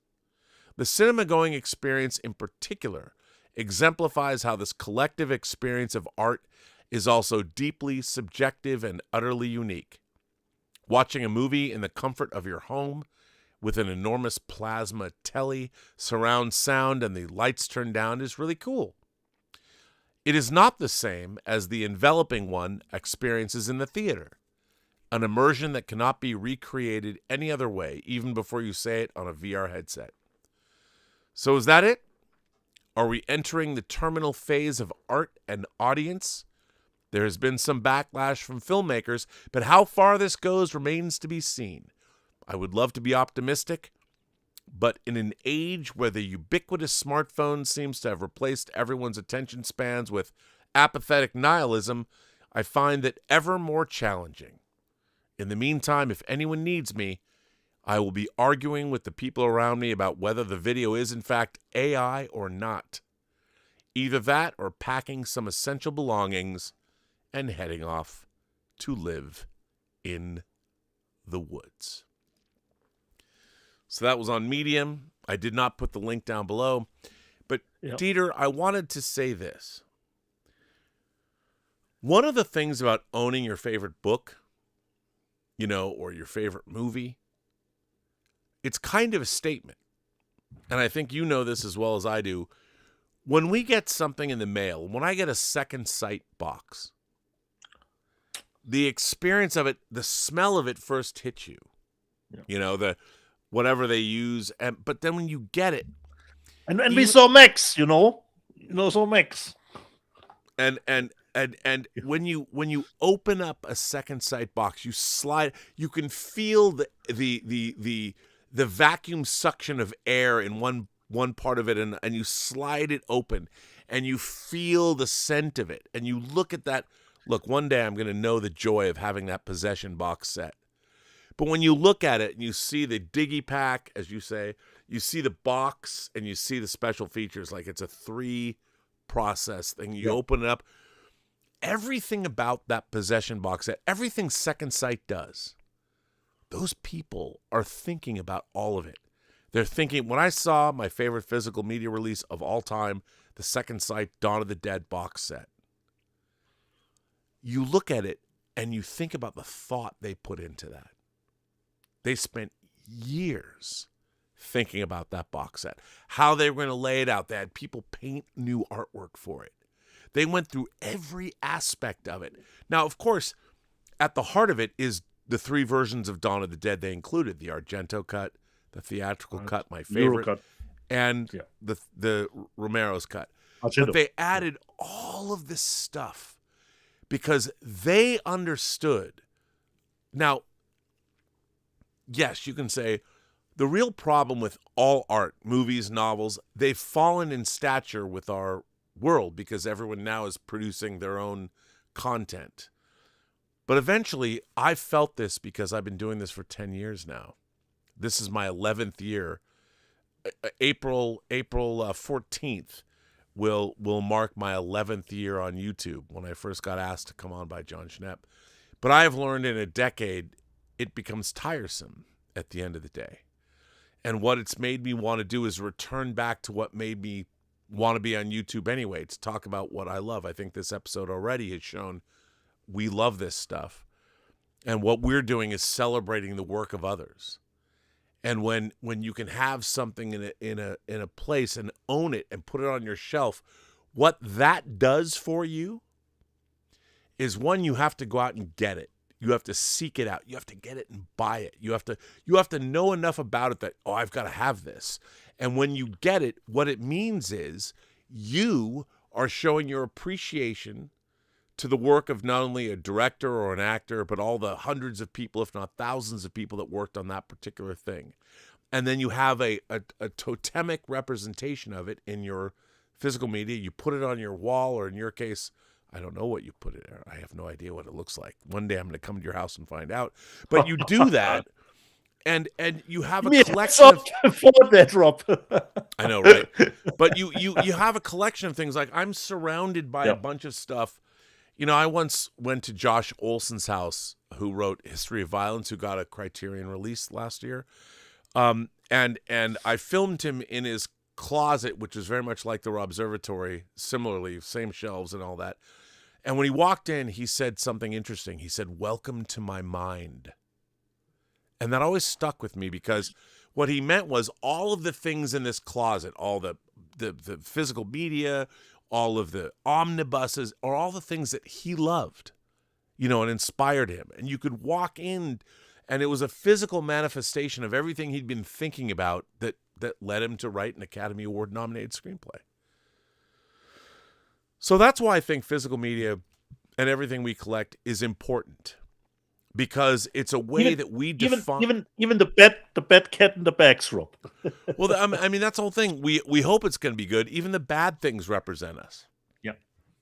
And I think that the importance of physical media, the fun of it all, is if you love something and you get some totemic representation of it, whether it's a box set, you know, when you just have a file, it doesn't represent you, you know. But when you have something you can pick up and hold and look at and smell that, you know, it's like opening a Hot Toys figure. One of the fun things about opening a Hot Toys figure is, yeah, it's all plastic and it's all manufactured, but there's nothing that smells like a Hot Toys figure. And when that smell hits you, you're like, fuck yeah, dude. You take the lid off and you open it up. Like, hey, I forgot I ordered a Starlight figure. So Toys. Yeah, Starlight. I saw it on Instagram. Now, I must have ordered this 2.5 years ago, because I realized I got notes from. I got notes. I got notes from the guy that I ordered it from, who apologized that it hadn't come out yet. And then when it finally did, which so right before season 5, Rob. Right, like right, you. Yeah. But there are people that I've ordered things from, like Hong Kong retailers, that just disappeared off eBay and took my money. Disappeared. So when something shows up, I mean, I like the boys. My favorite, I have the So-So Homelander. You know? Who doesn't like it? From the same company, Rob? Yeah, same company. So-So's made 4. The boys, they're way better than anyone else. Star Ace had the official license. But So-So has done Homelander. They've done Butcher. They've done Soldier Boy. And they've done Homelight. They call it Homelight. It's Starlight, but somebody on Instagram, don't you mean Starlight? I'm like, no, I mean Homelight, because it's unlicensed. But anyway, I'm just saying that what we love, why we own these things, is because they represent us. They're reflections of what we like, what we search for. And when you have a totem of that experience, when you find something, doesn't that make you feel good? When you if anything led you to look at this picture of Max, look at that photo. He gets a box, and he doesn't even know what's in it yet. What he knows is that Kino Lorber puts out a lot of cool shit that he likes. That looks like someone who made a Schnäppchen here with zero. I know, right? So speaking of Kino Lorber, I have to show you what I got from Kino Lorber recently. Okay. Let me just here we go. Now, I do find Kino Lorber's choice. Their old stuff. They're leaning into what Warner Archive is doing. Eddie Bracken and Veronica Lake in Hold That Blonde. There you go. You know, classic film. By the way, this has what year is this from? It's from 1945. 76 minutes. Now we get into the modern stuff. They already sent me a DVD of this, but they finally sent me the Blu-ray. Hal Ashby's Let's Spend the Night Together. This came out when I was in college, and we had a one sheet. It's a Rolling Stones concert movie from 1982, and then it came out finally. So we got the Blu-ray of this. A lot of great special features on this, and it's a concert film. So there you go. And then Costa Gravis' film, Hannah Kay with Jill Clayburgh and Gabriel Byrne. Put that out. I haven't seen this. And then a movie it's not great, but I loved it. The Door in the Floor with Jeff Bridges and Kim Basinger, Mimi Rogers, Elle Fanning, and Bijou Phillips. And Todd Williams directed this, The Door on the Floor. There you Never go. heard of it. Now, I want to say they sent me this before, but Sidney Pollack's remake of Sabrina with Harrison Ford, Julia Ormond, and Greg Kinnear. Yeah. I want to say I got that before from Kino Lorber. Was it in 4K when you got it first, and this is the Blu-ray? Was it? I don't remember. It might be. I'm not sure anymore, Rob. You know what? I'm not either because they sent me both, and I feel tricked. Okay. Not that I don't mind. There's things falling down. I try not to. Anyway, Kevin Spacey and Jeff Bridges in K-Pax. And if you did not think that Kino Lorber, look at this. One Jeff Bridges movie and another Jeff Bridges movie. Kino Lorber is thinking about this stuff. They know what's going on. Another Agatha Christie 4K, Death on the Nile. Mid-70s. What is this? 1978. A Hercule Poirot movie. How do you pronounce that? I don't know.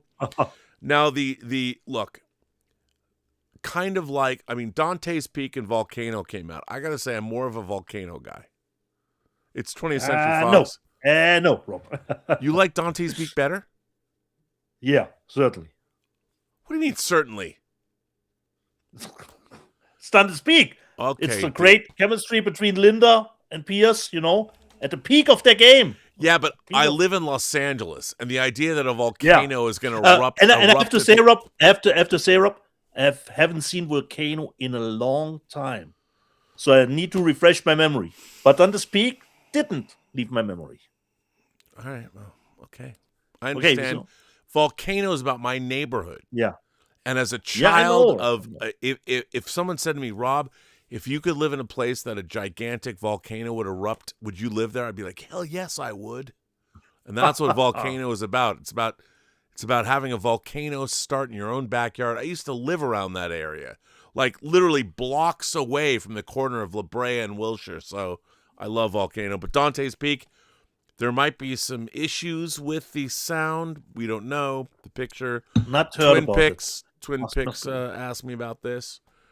Don't know the answer. And then finally, the Piece de Resistance. Even though I got the Studio Canal version, Kino Lorber puts out the 4K of Diva. Oh. You got the UK one from that. I have the UK one. But this is chock-a-block full of interviews and all kinds of stuff. And totally different cover artwork. Yeah, this is totally different cover artwork. The Studio Canal this is old school, from the original key art. And by the way, you know what's funny? You just reminded me. Hang on. Yeah. I have to look and see if there's multiple artworks on this. Now, theoretically, because I already had the 4K, I promised this 4K to Alvaro. But I have to look and see if the special features are on this. This comes from... we talk about French maximalism of the 90s. We have to look and see. This is, to me, is the beginning of that movement, because it was, 81? It was 81. Nope, there is no other cover on this, which is too bad. So maybe, Alvaro, I'll have to check the special features. You'll get this. At least it's different than the Studio Canal one. Yeah, it is. So there you go. There's my... I've still got a few more I want to show, but I'll throw it back to you. Okay. I would say, Rob, we go through the super chats first. Then I show my last haul. Like I said, the big boxes are coming. The red capes are coming. Louis 16 Feliciano asks, are we ever going to get Fame seasons 3 through 6 on DVD? I'm a big fan of Carol Burnett's daughter, Carrie Hamilton. Rest in peace. You know what? Here's the thing about TV shows. I think Fame, I love Alan Parker's 1980 movie Fame. I love it so much. Fame is a show that I've often cited. If I was going to make a Starfleet Academy show, I would look at things like The Paper Chase and Fame and Dead Poets Society and The Lords of Discipline and School Ties and Goodwill Hunting. That's where I would look, especially Friday Night Lights, to make a show. I love the famed TV series. I don't know about it because, again, it's from the early 80s, early to mid 80s. I'd like to see Did I it. understand the question correctly, Rob? So the first 2 seasons are out, and she's looking for for 3 to see. Louis 16 Feliciano. Yeah, and I have no idea. She's he's a big fan of Carol Burnett, so I really don't. I don't know. So they started and then didn't continue. They didn't continue because probably the sales were bad. You know. Okay. I mean, 8-bit site, aka Walter Whitewalker, says, just want to say fuck Snow. I did get your videos, man. I will play them. You guys send them to me at least 2 or 3 days before the show so I can prep for that. Fuck Snow and Dust Bunny was great. Love that you love that. And then just want to make sure Major Chai Chai did gift the channel 5 memberships.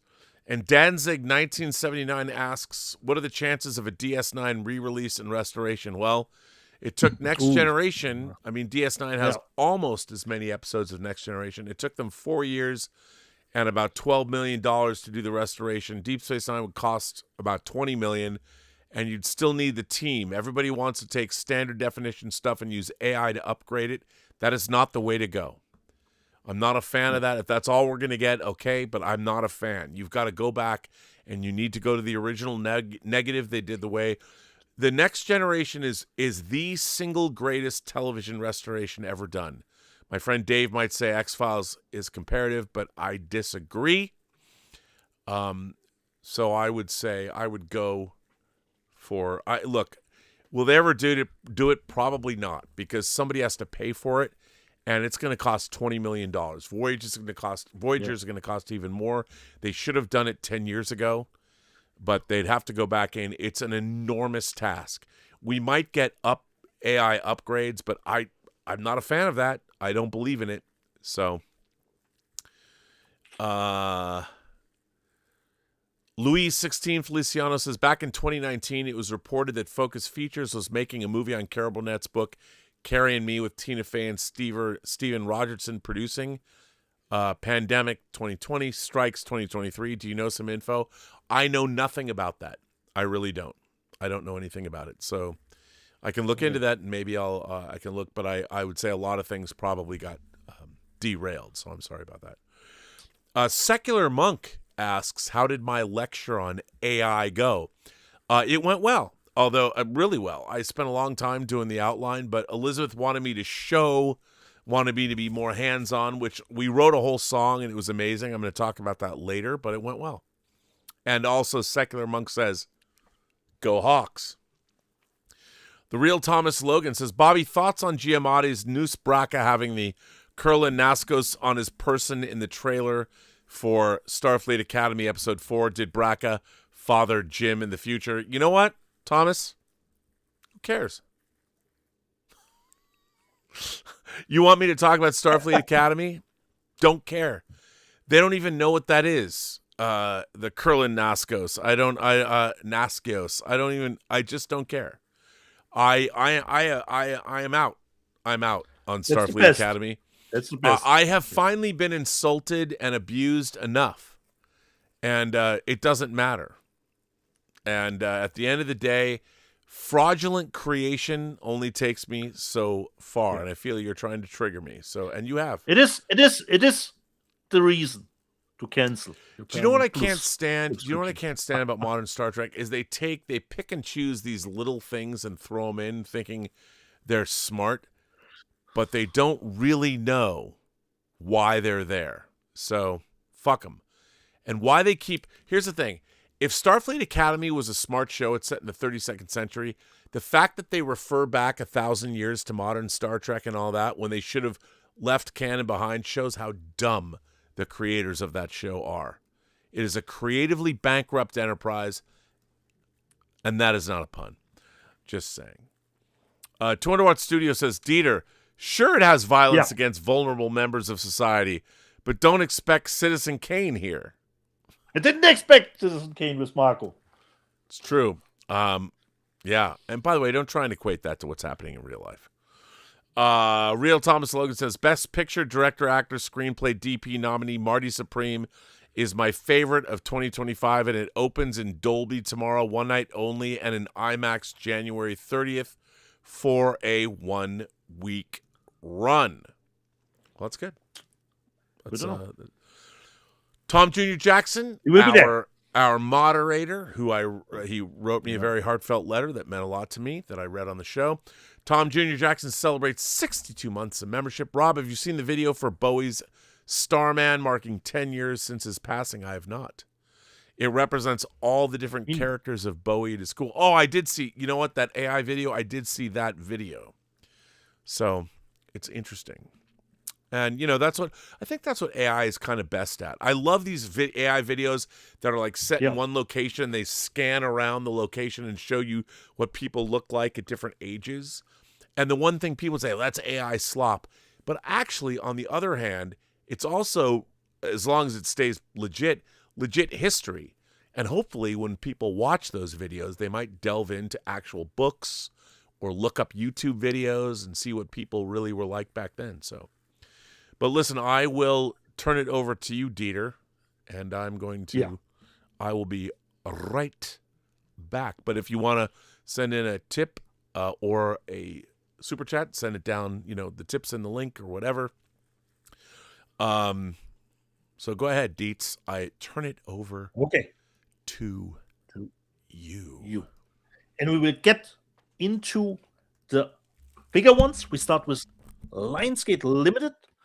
I bought the Steelbook for $14.08, which is totally a great slipcase. As we know, Lionsgate does. It's embossed here. And it comes with actually 2 4Ks for the theatrical version and the director's cut and the Blu-ray with, I think, the director's cut. So we got 2 4Ks and 1 Blu-ray in it here. 1408 with the nice slip here. It's John Cusack and Sam Jackson at the front of it. Then I went to eBay to get that edition because still it is not available in 4K anywhere else in the world. And I watched it again, totally loved it. Still a great movie. I've got the Frailty that Rob already showed back then, which comes with a Digi or Digipack, let's say 4K Blu-ray with it, and that nice idea to put the script in it with all the notes that the Paxton and Co. did for the movie. So Frailty from Lionsgate. I even put, let me just see, there's the slip in it, and I think the slip was just from the size perfectly to fit in here without having to cut the edges off.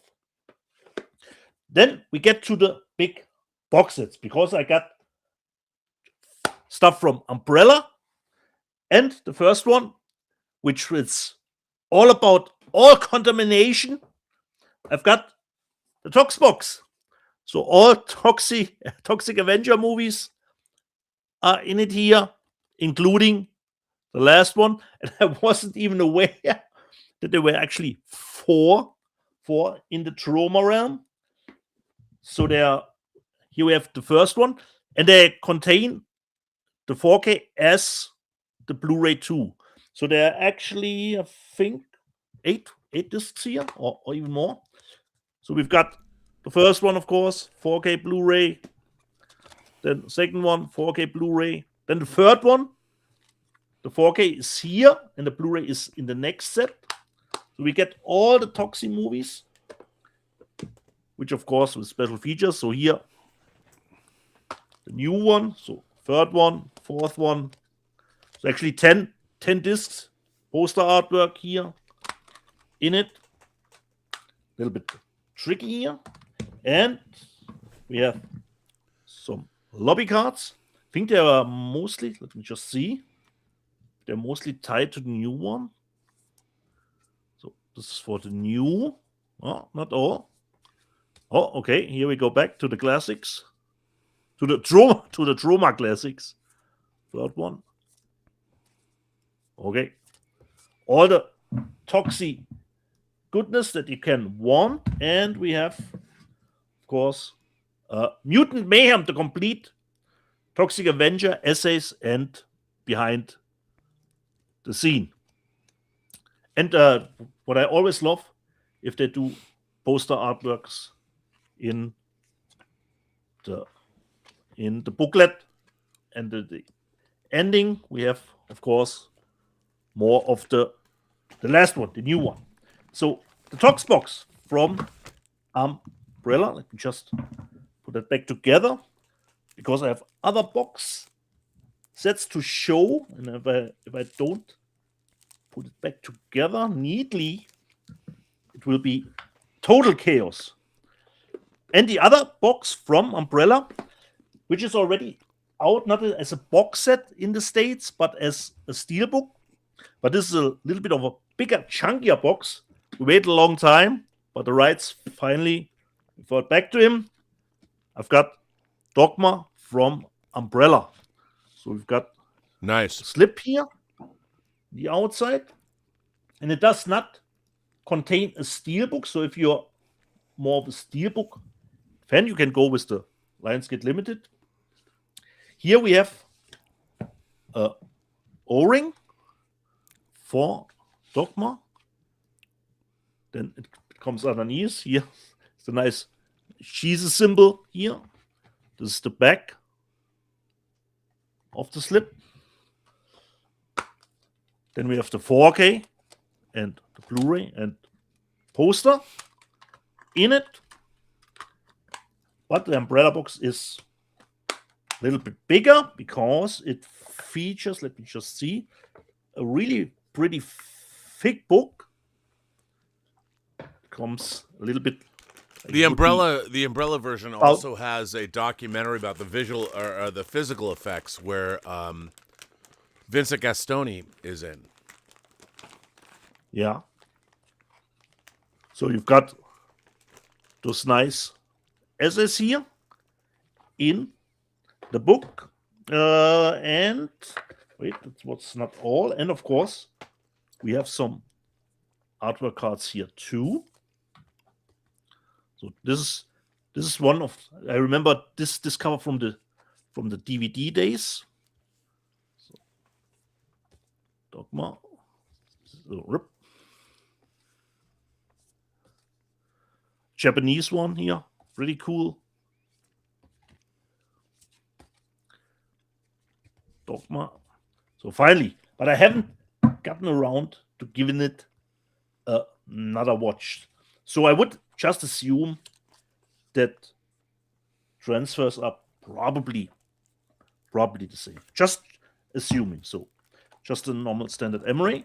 Put that back together. Because after those two Umbrella, we come to Imprint, which I've gotten a pretty chunky box, and I was pretty happy considering I didn't have to pay any taxes, but I will go into that later. No custom taxes, which was surprising to me, but we will get into that later. So I will start with the first one, because, Rob, perhaps it's the same for you. Sometimes we forget what we actually pre-ordered. I was aware of the three big ones, and then I got the package and I thought, oh, yes, this movie is in it too, and it is only, as far as I know, has been released in Australia. And I always wanted to watch the movie, but I pushed it away, and then, hey, it's coming out in Australia, and it was in the box set too. It came out, I think, last year in January. It's called The Damned. Yeah. More of an movie from older times, but I haven't seen it. And comes with a nice slip here. It's the same. And I think besides this release in Australia, there's not one available anywhere else in the world. The Damned. Yeah. But I haven't gotten around to watch it yet because I've gotten the package yesterday. Had to go to the train station to pick it up. So where do I start? Okay, let me just see. I start with the smaller one. Imprint announced it. I said, yeah, okay, I go for it. Because I put 3 together to get at least the free shipping. I've got the GI Chain box, which comes with the sucking motion that Rob always looking forward to. So we got GI Chain, the 4K, and the Blu-ray, and the back has Who put that out, Dieter? everything. Imprint, Rob, Imprint, or VR Vision. And the back has all the technical features, and you only had to cut it a little bit at the top and the bottom, and it could nicely fit it in the MRA. But so you don't need to throw it away like Rob does. And it comes a little I don't bit. throw it away. Sometimes I do.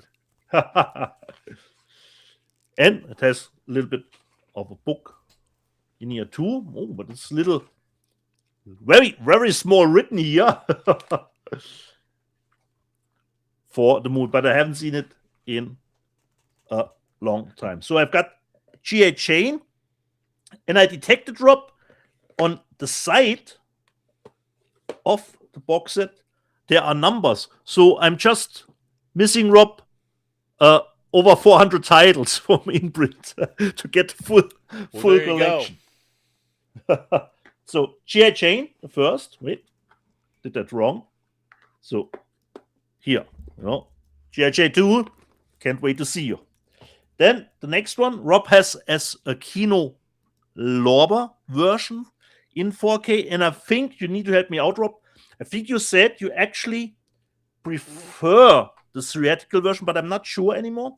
This is the Imprint version of Jade from William Friedkin, and I think you said you prefer the theatrical version, Rob. Am I wrong on that? Yes, I prefer the theatrical version. It's true. So once again, put the top off. Then we have nice cover artwork here. Comes with the 4K and the Blu-ray. Let me just see here. Boom. Disc 1 is, yes, I think the theatrical, and the second one should be the longer version. But it does not only contain Jade, it contains this documentary about the legendary producer. Let me just see. Robert Evans here. The kid stays in the picture about his, I think, rise and fall, probably in the industry. So this is in the box set 2, and it has that nice book 2, which is in the same vein as the one from G.I. Chain was, considering the thickness and how it's done. So pretty nice. And this is the number below, or 2 numbers below. It's 497. So Jade, and the last one. And I think the titles got a little bit pushed, because I think the release date was actually planned last year, but they had to push it a little. And I got The Last Seduction from Imprint. That's such a good movie. And this is, let me just see, number 498. And this is, once again, top off. And we have here pretty interesting, actually, because they even included a noir version, but this is just at first the normal one, Blu-ray and 4K for the movie. And then in the second MRA, we will find a noir edition. I don't know if they released it, produced it especially for Max. I have no idea. And it contains an extended version of the movie on Blu-ray. So a noir edition comes with it too. And once again, we have that nice little book for that edition. So really nice. And like I said, Rob, I was pretty happy because I was expecting to pay custom tax, but I have to thank Via Vision Imprint because they know what's up, Rob. Because on the slip, I hope I can show it, they marked the titles as $1.25 every title, which is of course not true. But if you are valuing the titles this low as $1.25 everyone, so the total value says here $5, 5 Australian dollars. That's when I got lucky, Rob, and the package went through custom, that I didn't have to pay any tax. This is how you do it. Mark it as a gift and pretty low value, even if it's way lower than the actual titles were. So just 5 Australian dollars were the value, and it got through custom, Rob, without me having to pay anything.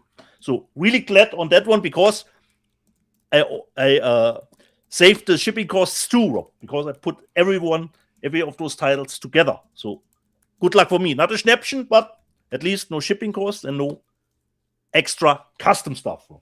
So this was my haul, Rob. This was my haul for the last 2 weeks.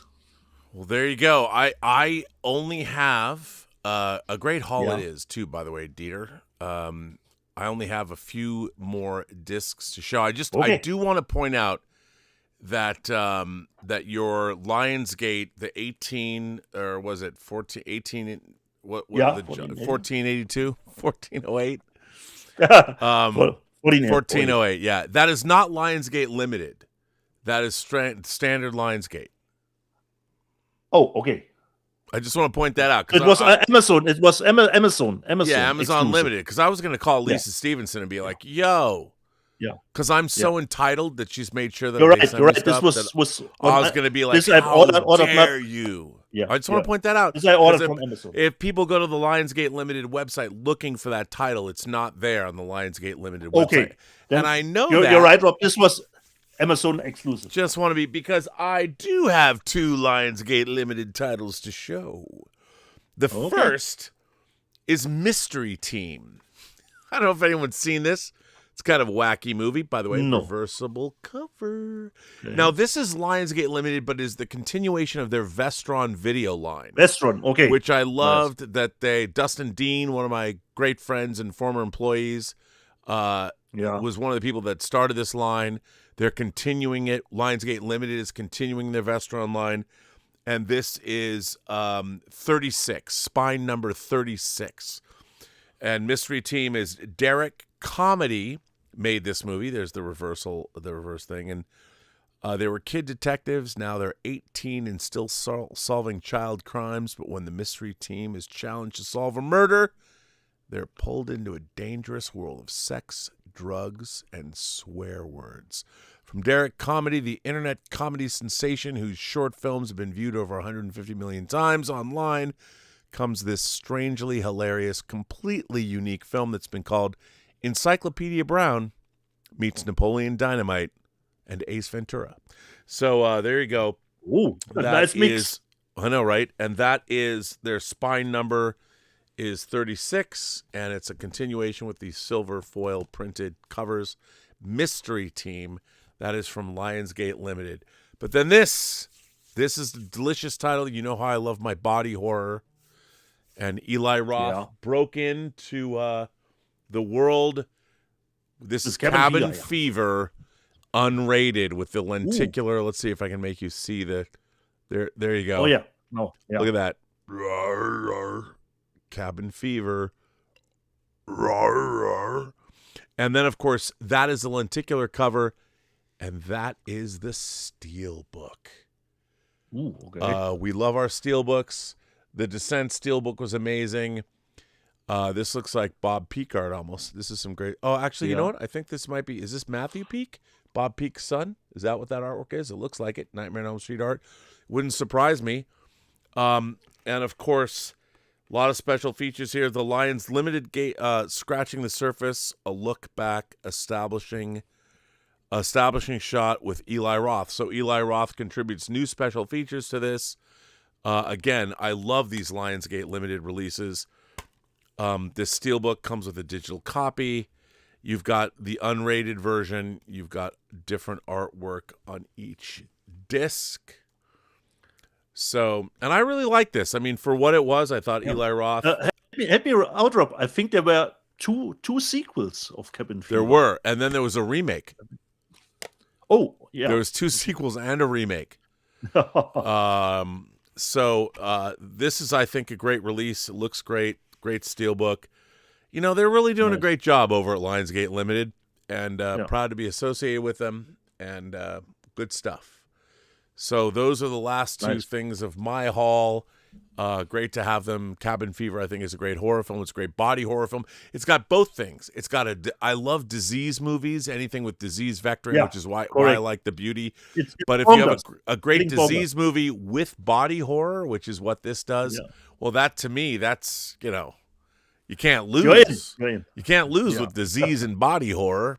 I mean, great diseases are full of body horror anyway, but great stuff. So that is those are my 2 big finale releases from Lionsgate Limited. Nice. So thank you, Lisa Stevenson, for making sure my mailbox is full of goodness. Wow, we're now 11, this is hour 3. We're now into the show. We haven't even gotten to the news, but would you like to get to the news, Dietz? Should we get to... Or just look quick, Rob, if you have super chats. Super chats. Let's see. We do actually. Okay. 200 Watt Studio asks, what episode does Starfleet Academy explain the Charons? That should be interesting. Again, here's another reason why I believe that all of Alex Kurtzman's Star Trek is creatively bankrupt. One of the most famous episodes of the original series, basically because it attacks racism head on, but it's also very heavy-handed, is when you have the people from the planet Charon who are black on one side and white on the other. And depending on which side is which, they were arguing with people. Like one person is black on one side on the left, and the other one is white on the left, and then it's black on the right. But we are like, well, what difference does it make? But their society hates each other because one is, and then of course in that episode, their entire civilization has been destroyed, and the last 2 examples of their civilization fight to the death. They hate each other. Their hatred is so intense that the last 2 examples of this civilization are literally at each other's throats and kill each other. And that was the whole point of that episode. Their whole civilization was destroyed by race hatred. And in Starfleet Academy, they just, 1,000 years in the future, they just randomly throw in a girl that's a Charon from the episode. Clearly, whoever did that never watched Star Trek, didn't understand. So what they've done but they've gone back and they've negated the point of that episode. The point of that episode was an entire civilization came down to 2 men choking each other to death. That's where race hatred leads to, the end of your civilization. But in Starfleet Academy, they don't even know what that is. They've never watched that episode. They don't know. So they just put in a girl who's half black and half white because, hey, remember this? We do. Yeah. We fans do because we watched it.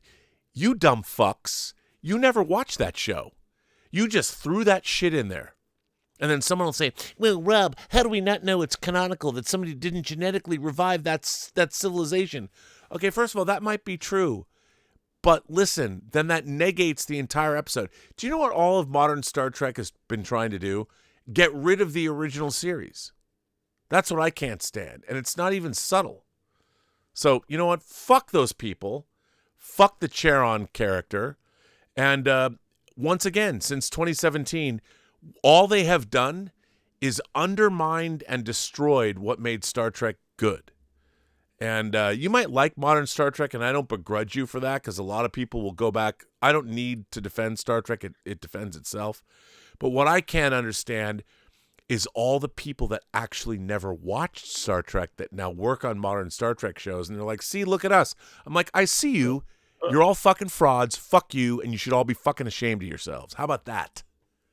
So anyway. Rob, you know what we are saying here on our show? Subjectivity has its limits. No, yeah, well, it does. Has its limits here. Look, you know what it is? What I can't stand is the wanton lack of education. That people are flagrantly flaunting their lack of knowledge as a point of pride. You know, if you want to work in a franchise, how about watch that franchise? Why not? You know, if I was hired for a job and someone said, hey, have you ever done this? I'm not going to be like, no, I haven't. I mean, I would prove to somebody that I have and why. But the people that are entrusted with the Star Trek franchise, well, it's so much of it. It's 60 years old this year. You know what? That's all the reason why you would. There's a reason why Star Trek exists. Is that alcoholic? No, Rob. No. Sometimes I hope too much. Look at that, Rob. All right, there you go. 0.0. German drinking non-alcoholic beer, but you know, okay. You know what I do when I want to see people drunk on YouTube? I watch that other show, you know, Midnight Metal. Can't argue with that. At least we're having fun, and we know what we're talking about. Yeah. Unlike the people that make Star Trek. Stubble McShave says that Star Trek Starfleet Academy shows that the modern iteration of Star Trek is dead. It's been fascinating to witness your stages of grief. Have you finally reached the accepted stage? Anger, denial, bargaining, depression, and acceptance. I learned about when I was 12 when I saw all that jazz. Let's hope old Trek, like the Phoenix, rises from the ashes and shows how great Star Trek can be. I would agree with you. I hope so, but I think our civilization has been deprogrammed. The problem with Star Trek is it actually promotes the idea of a meritocracy, because Star Trek was about the best of the best. And it was about, you know, not every kid gets a trophy, which is our civilization now. The fact is you have to work hard and be smart and be better than most in order to conquer the final frontier. Not everybody gets a trophy. The facts don't care what your feelings are. And just because your parents might have your best interests at heart and go yell at teachers doesn't mean you get an A. Star Trek was about a universe where people have to be their best and work their asses off to get where they are. So we don't live in that world today, unfortunately. We live in a world of amazing ignorance and lack of thought. And that is not what Star Trek is about. Real Thomas Logan says, Bobby, the proposition that Kirk was a child of time travel like Nathan Summers or Cable is fascinating. How does Braca know or practice Kurlan philosophy? You know what? Why are you asking me these questions?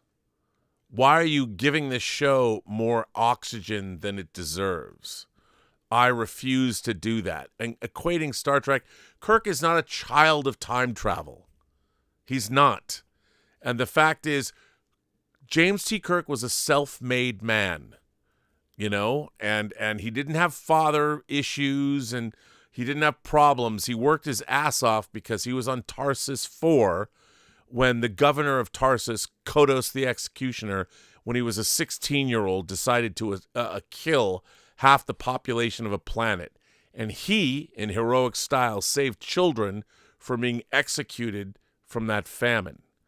And, yeah, but they don't get into that. But whatever. 200 Watt Studio says, Rob, I see that the 2026 Kentucky Derby is in May. I hope so. Again, celebrate my birthday, May 15th. We'll see. You know, I read that there's an episode of For All Mankind. I think episode 9 comes out episode 8 comes out the 15th that I watched, and then episode 9's on the 22nd, and episode 10 is on the 29th. So we are caught up with Super Chats. Okay. Should we go to the news?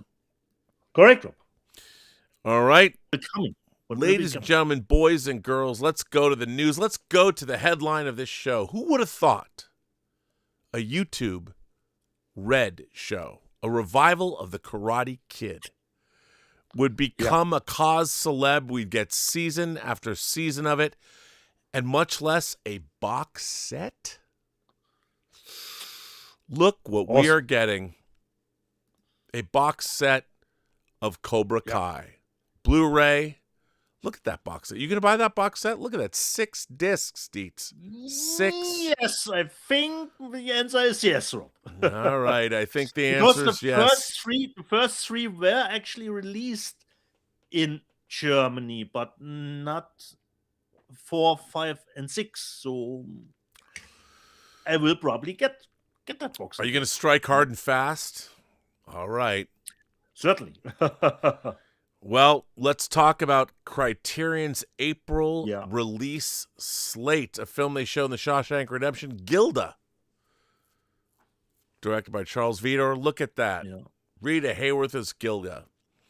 You know how Morgan Freeman liked this movie. Then, of course, they're releasing John Borman's Point Break. John Borman is having a moment. We're getting Excalibur in 4K. We're getting Lee Marvin in Point Break in 4K. And we're getting the documentary on the making of Exorcist 2, The Heretic in 4K. All about John Borman. Amazing. So there you go. That's kind of cool. Then we have, that's not the right one. Sorry, I fucked up that.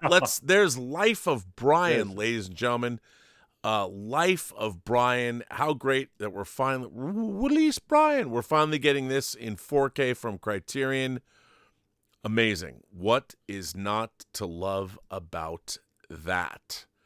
Life of Brian. Then we're getting Ernst Lubitsch's Trouble in Paradise, a new restoration of Trouble in Paradise. This is a sexy pre-Hays Code jewel, glittering with witty innuendo and elegant comic invention. It's love at first sight swindle when high society thief Gaston Monescu, played by Herbert Marshall, and pickpocket Lily Vautier, played by Marion Hopkins, cross paths amidst the canals of Venice while attempting to con each other. And then it's off to Paris. A new 4K restoration. Hey, what's up with that? Then a movie I am dying to see, Resurrection. If you've not seen the trailer for this does look amazing. Bai Gan, a Chinese director, takes his deepest plunge yet into the realm of pure dreamscape. In a world where humans have forsaken dreams in exchange for immortality, a dreaming monster embarks on a shape-shifting odyssey through illusion, beauty, and terror that takes him across a century of cinema and to the end of time. Unfolding in 5 dazzlingly imagined chapters that encompass everything from silent era expressionism to film noir to a delirious vampire love story shot in one of B's signature long takes. Resurrection is a work of breathtaking imagination. I've seen the trailer for this. I can't wait to see it. I wish I saw it in the theater. Then we go to Kenjiro Tanaka directs. This is another part of their Eclipse series, episode or number 48. Already one of Japan's greatest actors, celebrated for her collaborations with auteurs such as Kenji Mizoguchi, Yasuhiro Ozu, when she took a brave leap by embarking on a directing career in a studio system that discouraged female directors. This has Love Letter, The Moon Has Risen, Forever a Woman, and The Wandering Princess and Girls of the Night, and Love Under the Crucifix. They're all coming out from Criterion. And finally, the late, great John Singleton's Hood trilogy, Boys in the Hood, Poetic Justice with Janet Jackson, and Baby Boy. That's pretty neat that they're putting this out in a box set. You go Criterion. Very cool that they are doing this. Then we come to Jack and Sarah. I include this because, of course, Richard E. Grant is in this. This is coming from MGM.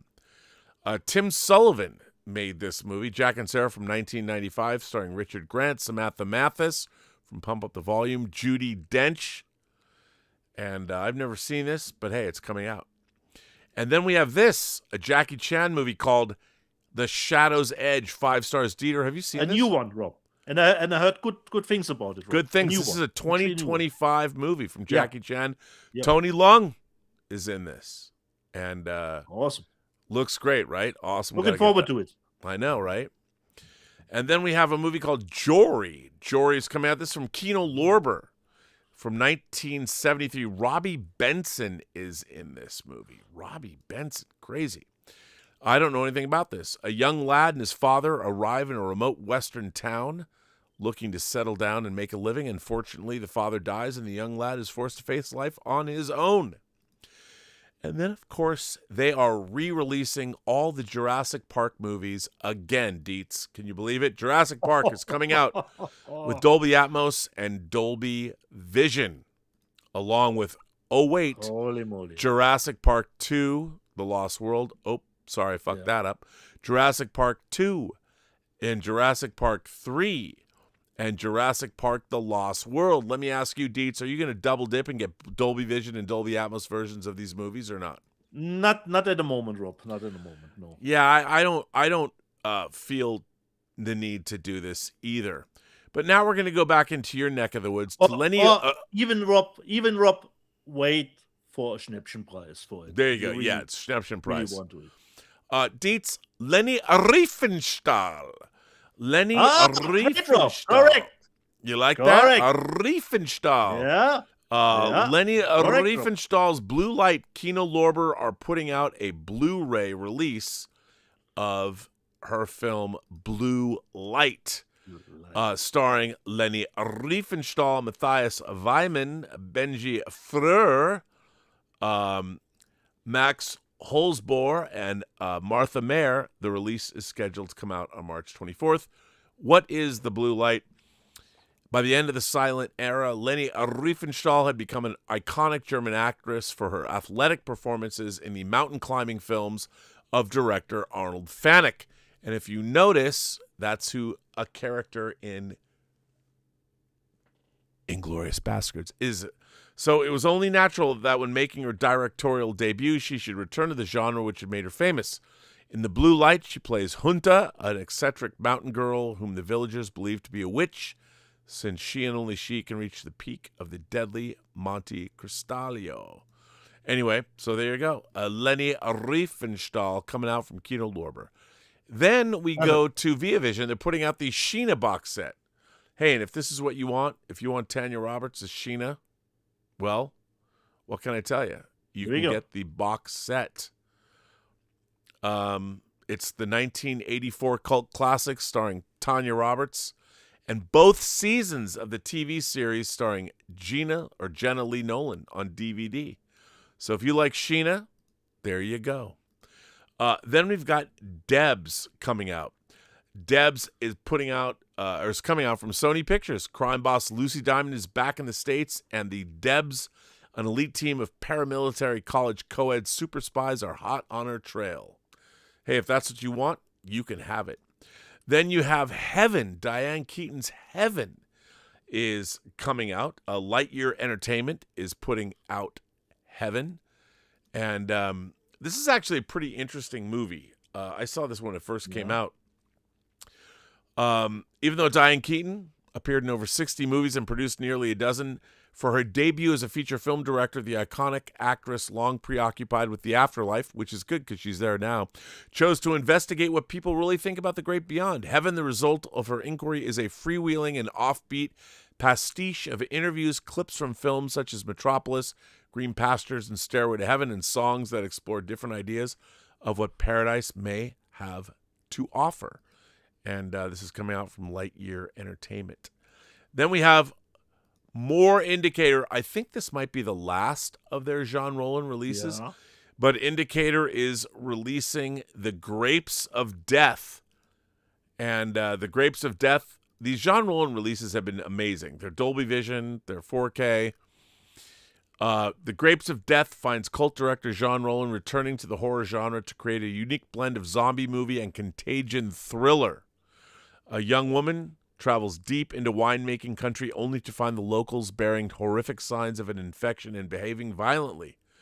Teaming up with Paul and Lucian, she discovers a deadly pesticide is transforming those who drink the local wine into murderous zombies. And if you can imagine, how much do I love this movie? But you know what?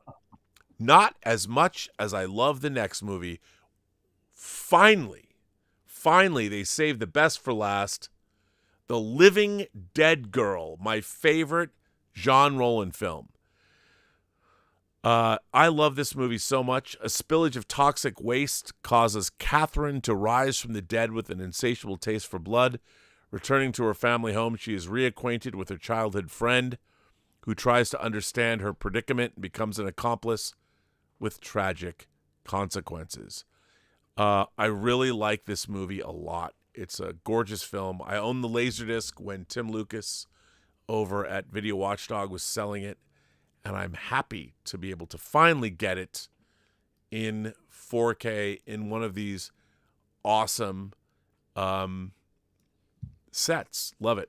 Then we go over to Severin. The North Sea is Death Sea, because, you know, everyone knows that.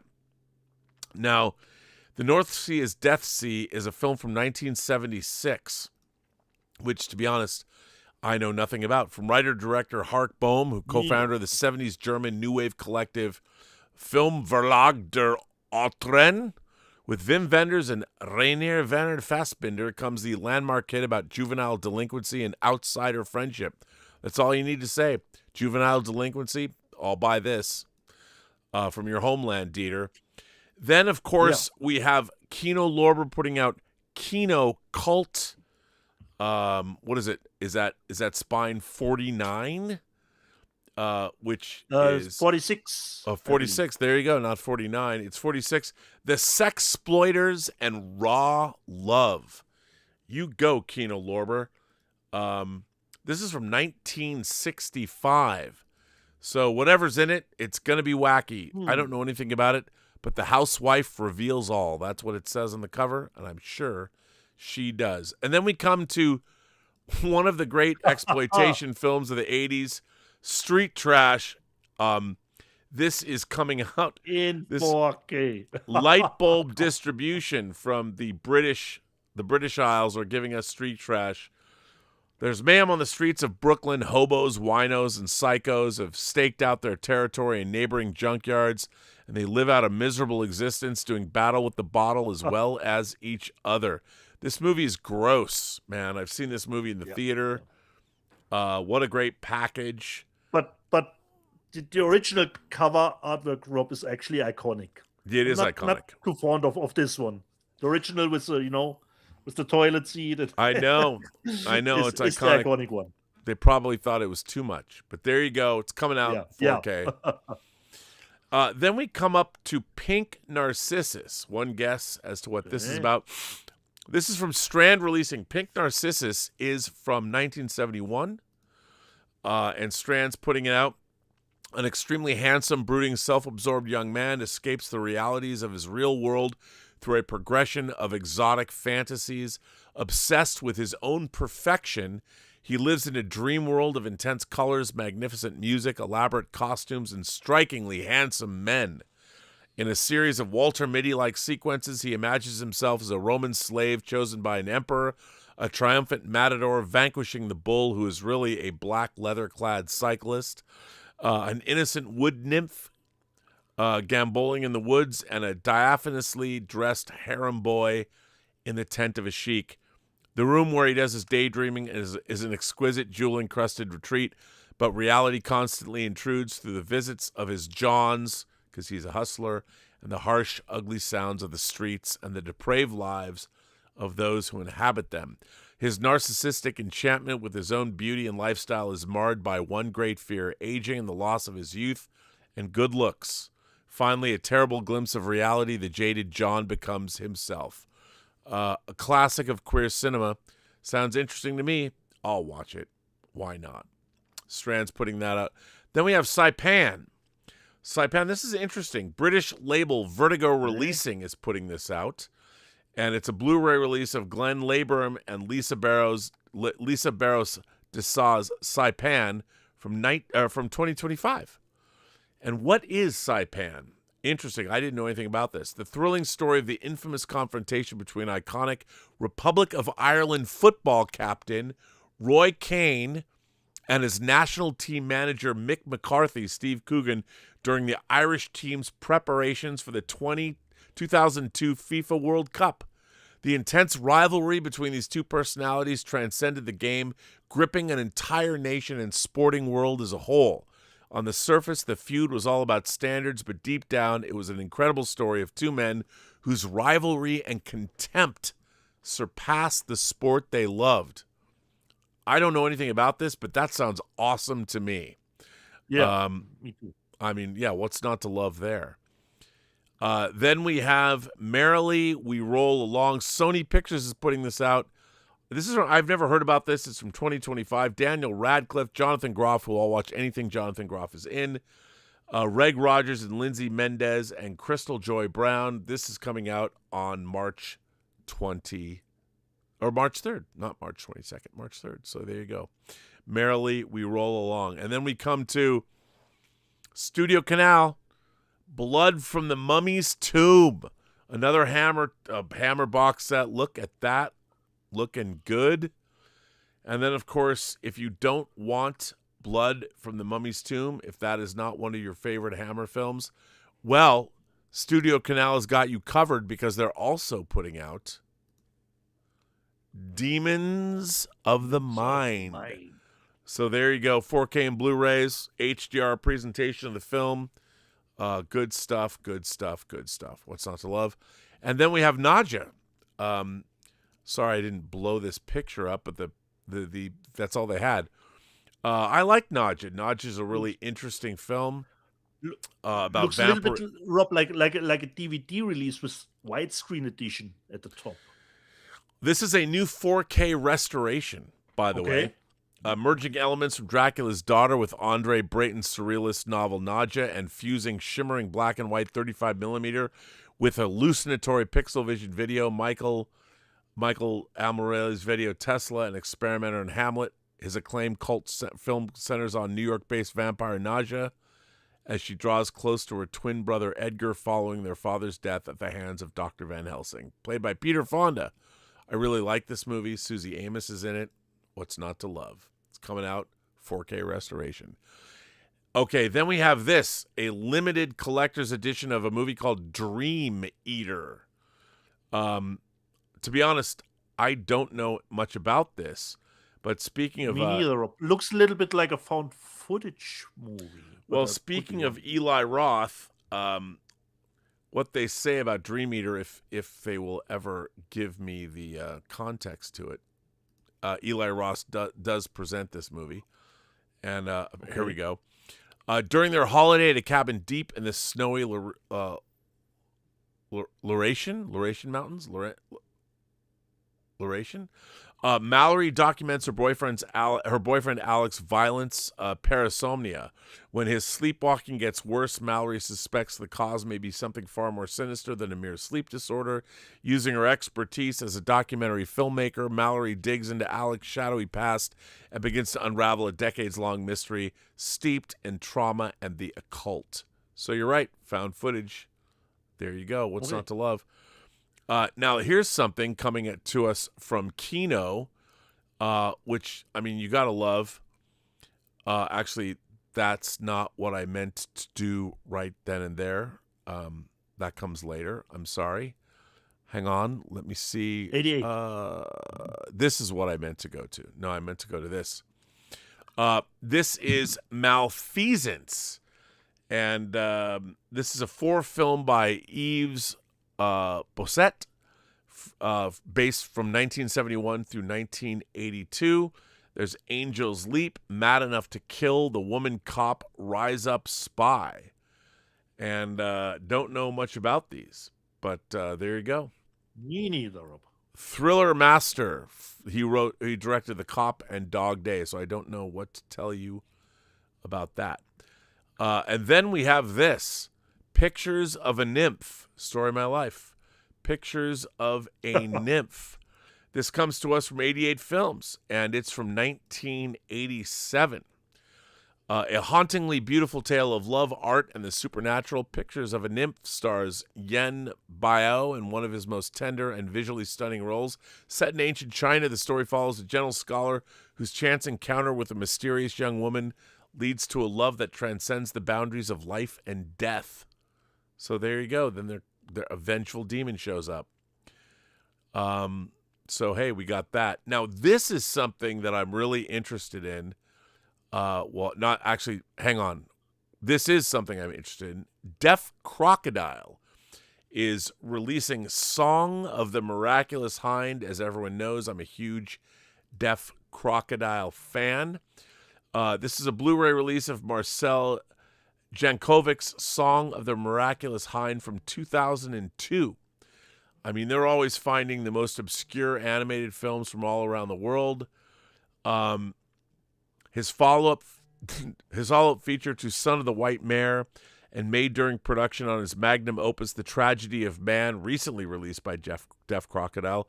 Song is Jankovic's incredible, ambitious attempt to depict thousands of years of Hungarian culture and myth, based in part on early Siberian and Franco-Ugric legends, and incorporating Scythian, Iranian, and Turkish artistic influences. Divided into 4 sections, the film opens in a violent snowstorm with nomadic hunters stalking deer and woolly mammoth and singing songs of their spiritual brethren. It ends a millennia later with the Grand Prince of the Hungarians who helped bridge the gap between paganism and early Christianity. I mean, I don't know about you, but that sounds fantastic to me. So there you go. Now, here's a movie that my friend Alvaro has talked about that I have not seen. The Hollow Road. Dieter, have you seen this? No, is that a completely new one? Rosamund Pike? This is from 2025.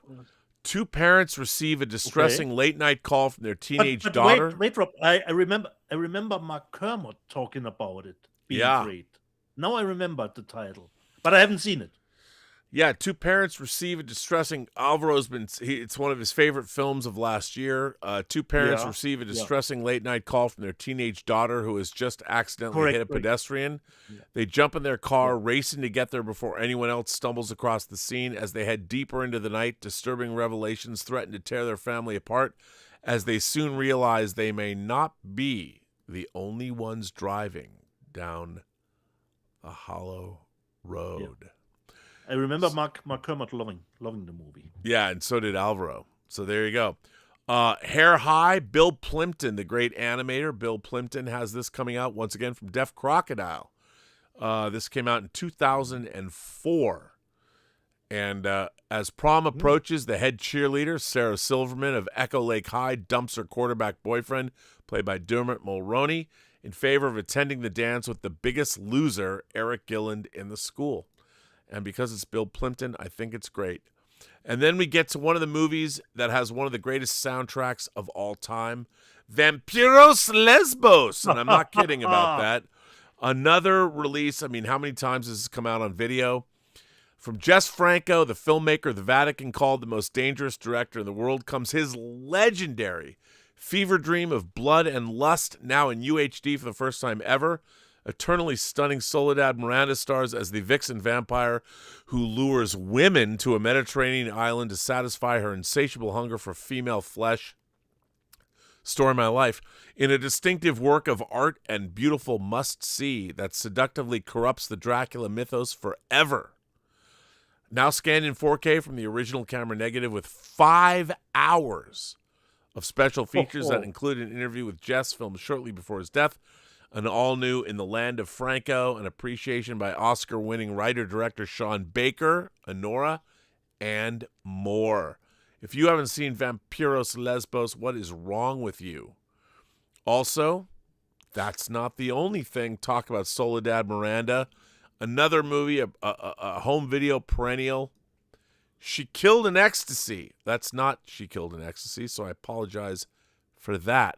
This is She Killed in Ecstasy. She Killed in Ecstasy is a great movie. I loved it.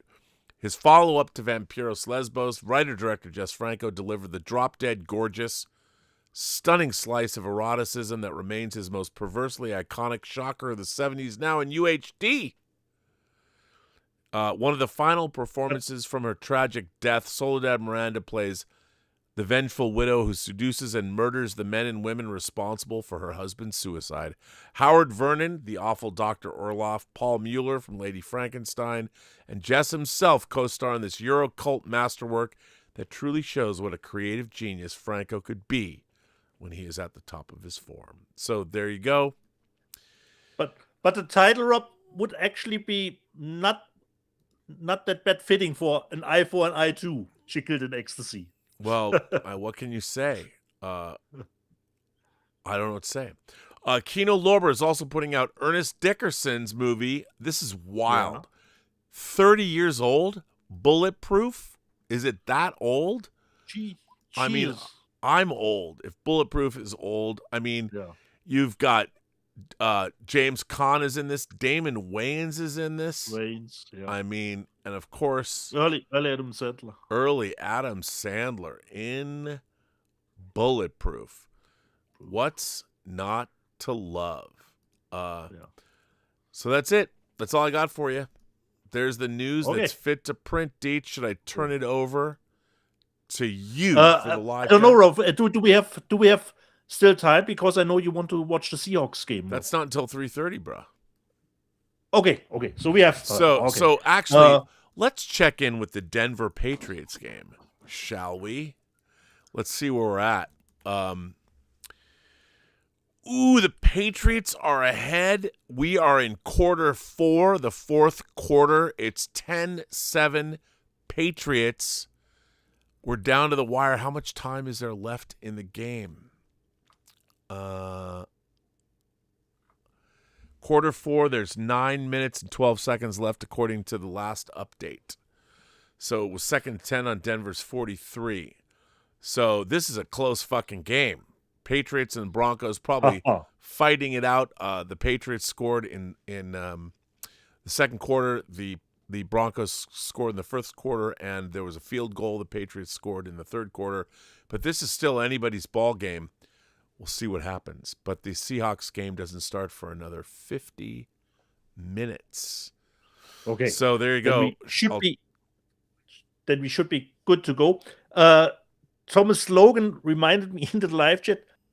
I didn't catch it, Rob, but it seems, considering the Lee Marvin movie, you said Point Break, not Point Blank. I didn't catch it. At least Thomas Logan says you said Point Break, but did I say it's understandable. Well, I'm not sure, Rob. I had to go back. And he said you missed a super chat from Brucho, I believe, but we do the super chats a little bit later. So no, that came in. That's Brucho's. That's the next one I was going to read. Do you want me to read it? Okay. There's a couple more super chats, so I'm happy to read them. Yeah. Sometimes the super chats come in sporadically to where I'm looking at them. Okay. The Brujo says that in the spirit of provoking a Star Trek rant, there is a running gag in Starfleet Academy. Over the public announcement system, a Talaxian is getting updates on the status of their Furfly brood, Member Berry Voyager. Well, here's my problem with all the member berries that they're throwing in Starfleet Academy, and like apparently Star Trek fans. Here's what I would ask of a show. How often, you have to ask yourself, how often do we refer to things that happened 1,000 years ago? Not that much. How much do we know about things that happened 1,000 years ago? You know, it's not something. My point is, it's not part of our everyday vernacular. Well, I didn't ask the creators as a Star Trek fan to jump into the 32nd century, but the real shortcoming, the real imaginary failing of the entire modern era of Star Trek is they have such a lack of imagination and they're so uncreative that they've decided to set a show 1,000 years from now and ask us to believe that those characters are of today. They speak like they're of today. They act like they're of today. The thing is, if you're gonna write or make effective science fiction, you have to extrapolate. And by the way, I didn't ask you to do this. This is your own making. All you people decided to. Why not do a Starfleet Academy show canonically that's set in the 23rd century? I mean, you've asked us, you've bastardized Star Trek with Discovery already, but with Strange New Worlds. Why not? Why do you have to go in the 32nd century? And if you do go into the 32nd century, it's incumbent upon you to make us believe we're 1,000 years in the future. That alone shows how creatively bankrupt the people writing Starfleet Academy are, because they're not taking their own premise seriously. They're not extrapolating what they think mankind might be 1,000 years from now. And that alone shows how they've failed. They're trying to tell us that the kids today are supposed to relate to characters 1,000 years. Yeah, the kids in the future are designed to relate to an audience. I mean, they're chasing after an audience that doesn't exist. The people, Alex Kurtzman and his brood of ne'er-do-wells, have done nothing to make the Star Trek franchise credible to today's modern audiences, which is why they don't have an audience. They don't have an audience. They have not done a job. Whereas I watch For All Mankind Season 5, they do a way better job in a much shorter period of time to create characters that you know and love and relate to that are of the same age that Starfleet Academy characters are. And it's embarrassing. The lack of imagination in Starfleet Academy is shocking to me. It's a show that's made by people that have no credibility at all. They don't know how to write science fiction. They certainly don't know how to write a show about academics. The fact that they have the third episode, the war college is they're in a prank war. This is what belongs in Starfleet Academy? I mean, what are you writing?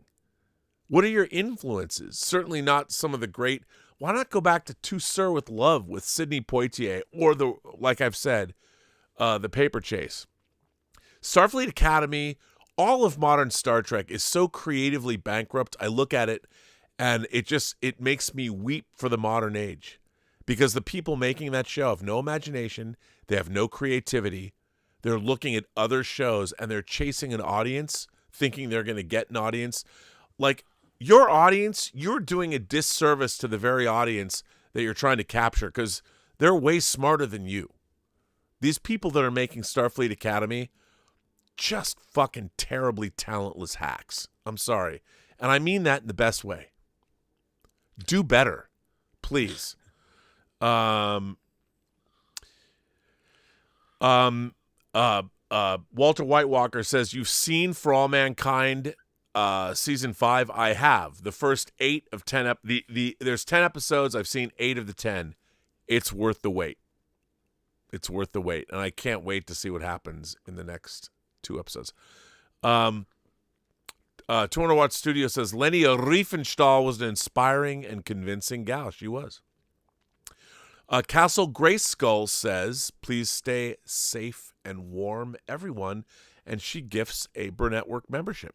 Well, thank you, Castle Grace Skull. Nice. I appreciate that. So, Dietz, I turn it over to you.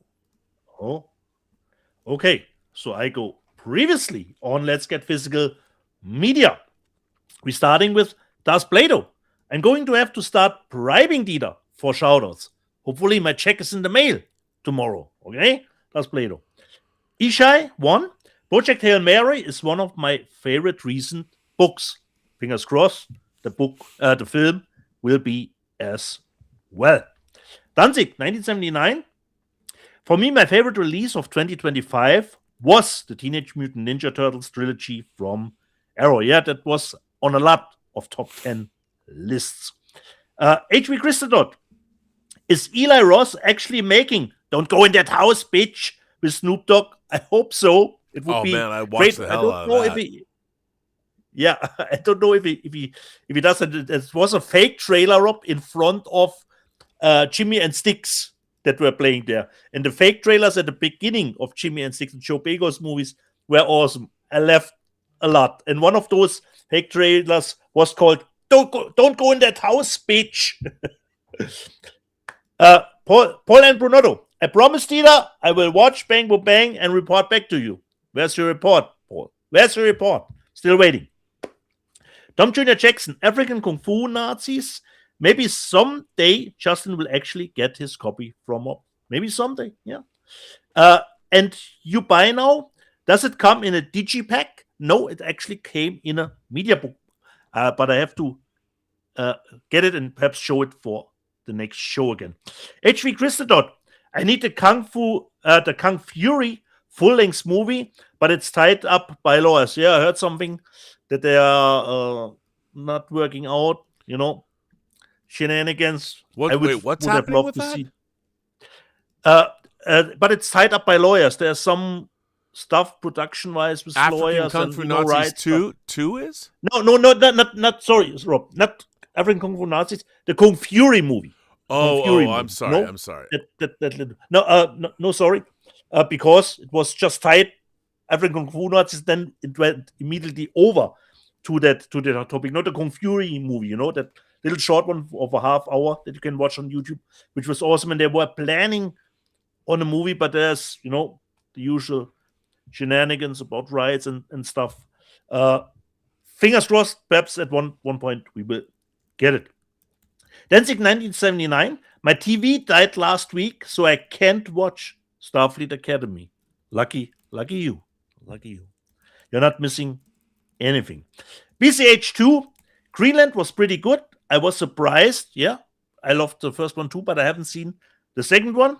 And Danzig 1979. Greenland 3 coming soon, at least according to Donny T. Danzig 1979. Literally just watched The Great Flood. Rob, you told me about. Still haven't seen it. Not what I was expecting. No. Don't read reviews and go in blind. Very 100%. Refreshing. 100%. It's on Netflix. A Spectator 6506. Rob's out of control today. Only today. How am I out of control? Alpital 666. Neil Marshall is not a quality sign anymore, unfortunately. Perhaps he will get back to the roots. The Alex Sorber. I have that Alchuri from Mickey Spillane. I have that Alchuri, and it's a little better than Prison Girls. I take that and hope that it is. Slice Night Catherine was in the chat. Wow, that was a great collection of old horror movies. That's why the title was lying there later for the live chat. You buy now? Never heard of Manitou's Canoe. Is it a comedy? Yes, that is a comedy. And I told you how successful the movie was here. BCH2, considering I showed the omnibus for Supergirl, Woman of Tomorrow, I think it was tied to that. BCH says, I tried reading that once, but could not get into it. I'm going to try again. And we wasn't sure, considering the show Shameless that you showed, Rob, considering the Blu-ray box, where it was. And Mr. Punk says Shameless was Showtime, not HBO. Rulat 6611. I finally received my 4K Tron Aero Steelbook. Whatever you think of the movie, the 4K looks and sounds amazing. Can't wait to get mine. And Joe HH says, Rob seems to have held up well after a long night, considering he did Midnight Metal. Eric Van Schoor, our director from Hope and Glory, was in the live chat. He says, are you excited for the Bone Temple? Yes, I am. But unfortunately, unlike Rob and many, or not so many others, I still haven't seen it, Eric. And he goes on. Yes, Peter Weir's movies are something special. The later sequel to The Hustler would be great in 4K too. Diane C says, I've bought the new hardback of the Maltese Falcon. And Alex Sorber, I read the Maltese Falcon. And I was right back at the public library checking out everything Hammett the days before the internet. And considering we had a little bit trouble considering the different volumes, Alpinal666 says, no wonder Max's name is Max. And he goes on, now by neighbors know Max is on. And Richard Curtis says, I'm B and Dieter, your audio has gone very quiet. Yeah. Supporting acts are normally playing on a lower level than the headliner. The Alex Sorber is George Feldenstein, also aware of Grand Prix. I think Warner Brothers owns the rights and it would be a great 4K. Well, fingers crossed. BCH, I stopped watching Stranger Things after season 3. Took too long to get season 4 out and I just lost interest. Yeah, that can surely happen too. 8-Bit Psych, Walter Whitewalker. I love Stranger Things just because that was just like my childhood in my hometown. Got me in the fields from the very first episode. Rulat, one thing I appreciate about Stranger Things was it was soaked in the 80s, but didn't hit you over the head with it. And he goes on, that's the one thing that bumped me out about the final season was the downplay of the military aspects. They just effed right off at the end. Yeah, let's back up. Albinal, season 5 felt disconnected in many ways, but it was watchable. And I was not a fan of all the add-ons on Stranger Things season 5 at the end. But Rulat says, I disagree on the rooftop scene. That was everyone that has that last hurrah with their friends, thinking they'll always be together, even though they and we know they won't. I related to that rooftop scene really hard. It hit home. Oh, nice to know. And Sean the Beagle that says, happy guys, happy new year. Sad to say, I may be giving up collecting specifically 4K. Okay, but it doesn't go into why, Rob. Perhaps he will come back. That was the live chat readout, Rob, from two weeks ago. Yeah, 2 weeks ago. Well, we are down to the last 3 minutes of the Denver Patriots game. Behringer just punted 31 yards to the Denver 32. Let's see what happens. 3rd and 5, there was a shotgun pass short right to Harvey to the Denver 33 for 1 yard. The Patriots, Denver is on the current. They're driving, so we'll see where it goes. I mean, this is down to the wire. Who's going to be in the Super Bowl? Who are the Seahawks going to play? We shall see. Seahawks game, we don't know yet. The Seahawks are in there, but yeah, they will be. The Jedi Knights, the Pacific Northwest will be winning. Dietz, I would say I hopefully I'll have a lot more new stuff to show this coming week. We'll see. We'll see. Yeah. Good show. I mean, we've only been going for almost 4 hours. Almost. Do we have everything finished considering the Super Chats, Rob? No, we don't. No, okay. No, we don't. Comic Doctor says, why don't the powers that be reach out to the guys like you in Star Wars Theory and others as advisors? I've asked you this before, but it seems so logical. Take care. Well, while that seems, here's the problem. Knowing what you like with Star Wars and Star Trek is one thing, but being able to navigate the business of Hollywood is an entirely different kind of a thing. But what Hollywood is going to have to understand is Star Wars Theory has made his own fan films, but now you see people that are turning back to the extended universe or the Legends universe, and you've got some really talented people using AI to make incredible Star Wars feature films. I saw a Star Wars fan films. I saw a film where Count Dooku gets turned into Darth Tyrannus that was really well done. But that's one thing because fans are now filling in those lore things that have already been previously written. The real thing to do would be to see if anybody is able to make original Star Wars stories with characters that don't yet exist using AI. That's the real trick. Going back and telling more stories with characters that have already existed that are created by other people is one thing, but creating all brand new stories, that's something else. And I have been an official Star Trek consultant. Back in the 90s, I was hired by Paramount CBS to work in their licensing department to rate whether or not Star Trek products were good. I was literally paid as a Star Trek consultant. So I've done that. The problem is now, I mean, everyone's protecting their monetary interests. No one's going to hire me to do a Star Trek show. You know, I haven't worked in TV except working on Femme Fatales. They won't do that because why pay me when they're getting money already?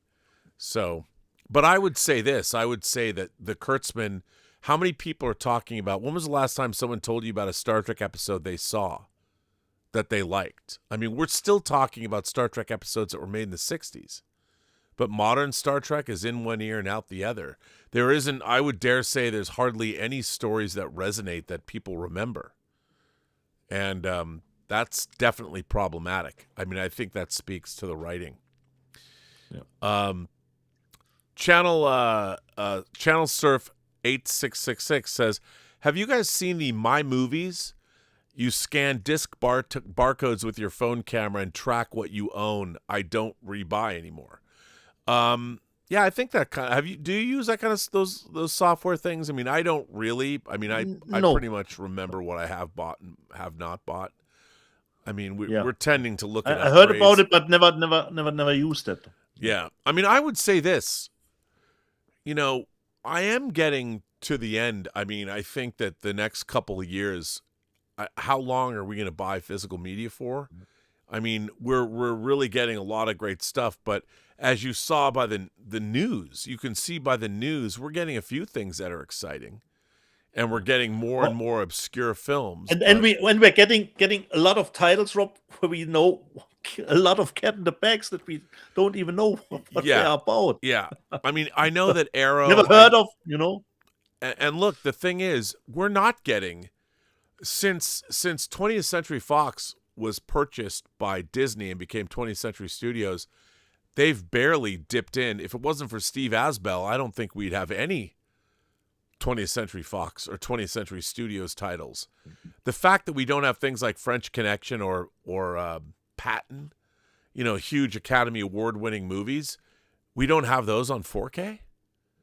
I mean, you've basically lost 20th Century. When was the last time Disney, what are they putting out? Okay, we'll get Tron Ares. That was a failure at the box office. You know, Tron fans will buy the I haven't even bought the Steelbook because I didn't like it that much. What are we getting? I mean, the fact that Disney has not put out Mary Poppins or 20,000 Leagues Under the Sea, Walt Disney's two crowning achievements in live action, how could they have not? Where's Fantasia on 4K with an Atmos remix? Mr. Sakowski, where is that? I mean, it's when you have Disney and 20th Century Studios off the board, essentially, in terms of releasing physical media, both companies that were hugely involved in physical media. Yeah. You know, and if we lose Warner Brothers, if Netflix takes over, we're not going to lose them for a while now.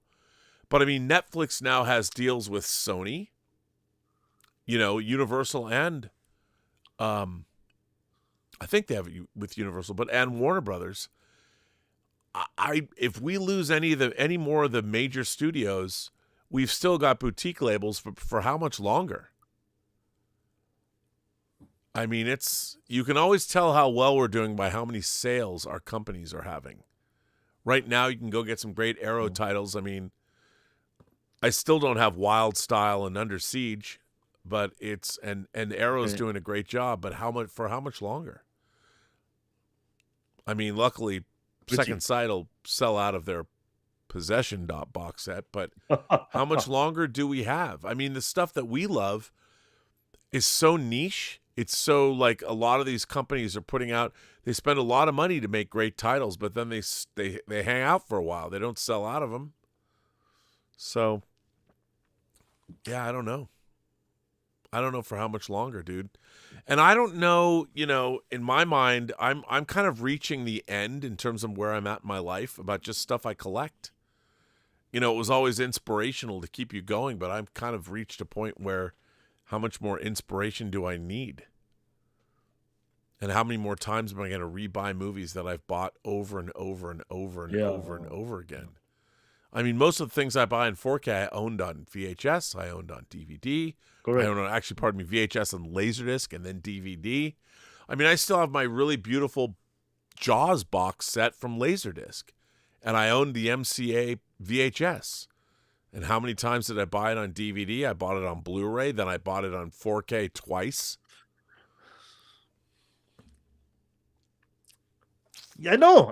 I know that situation, Rob. I just want you to know, Dieter, even if we stop collecting physical media, we'll still do a show. Okay. So, on that note, should we end this? Okay, if we are through, Rob, then I say, from my end, jede Person, die du triffst, hat eine Geschichte zu erzählen, die du noch zu hören hast. Alles, was du tun musst, ist zuhören. Every person you meet has a story to tell that you have yet to hear. And all you have to do is listen. And with that, I say to all of you, have a better day. I will be on the John Campea show all week. Hopefully, maybe I'll do a show tonight. Elizabeth has a gallery opening. She has a great piece at the Brandstetter Gallery at La Sierra University. She's killing it over there. And hopefully I'll have more news on potentially a new movie I'll be editing or am editing.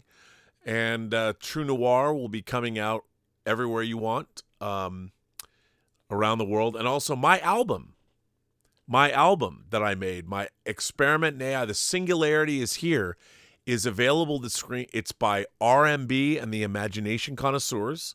You can find it on Amazon Music. You can find it on Spotify. You can find it on all different audio, wherever you get your music from. Please check it out. Please go listen to my album songs if you like them or not.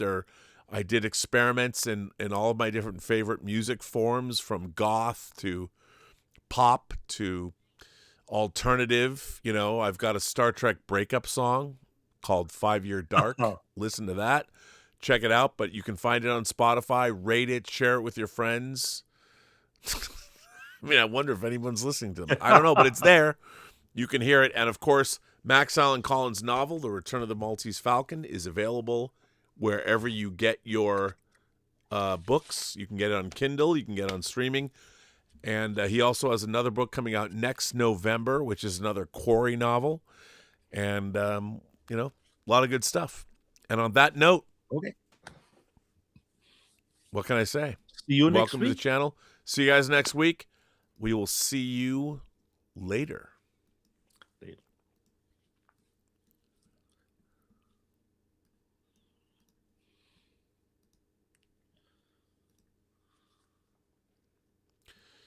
All right. We're out.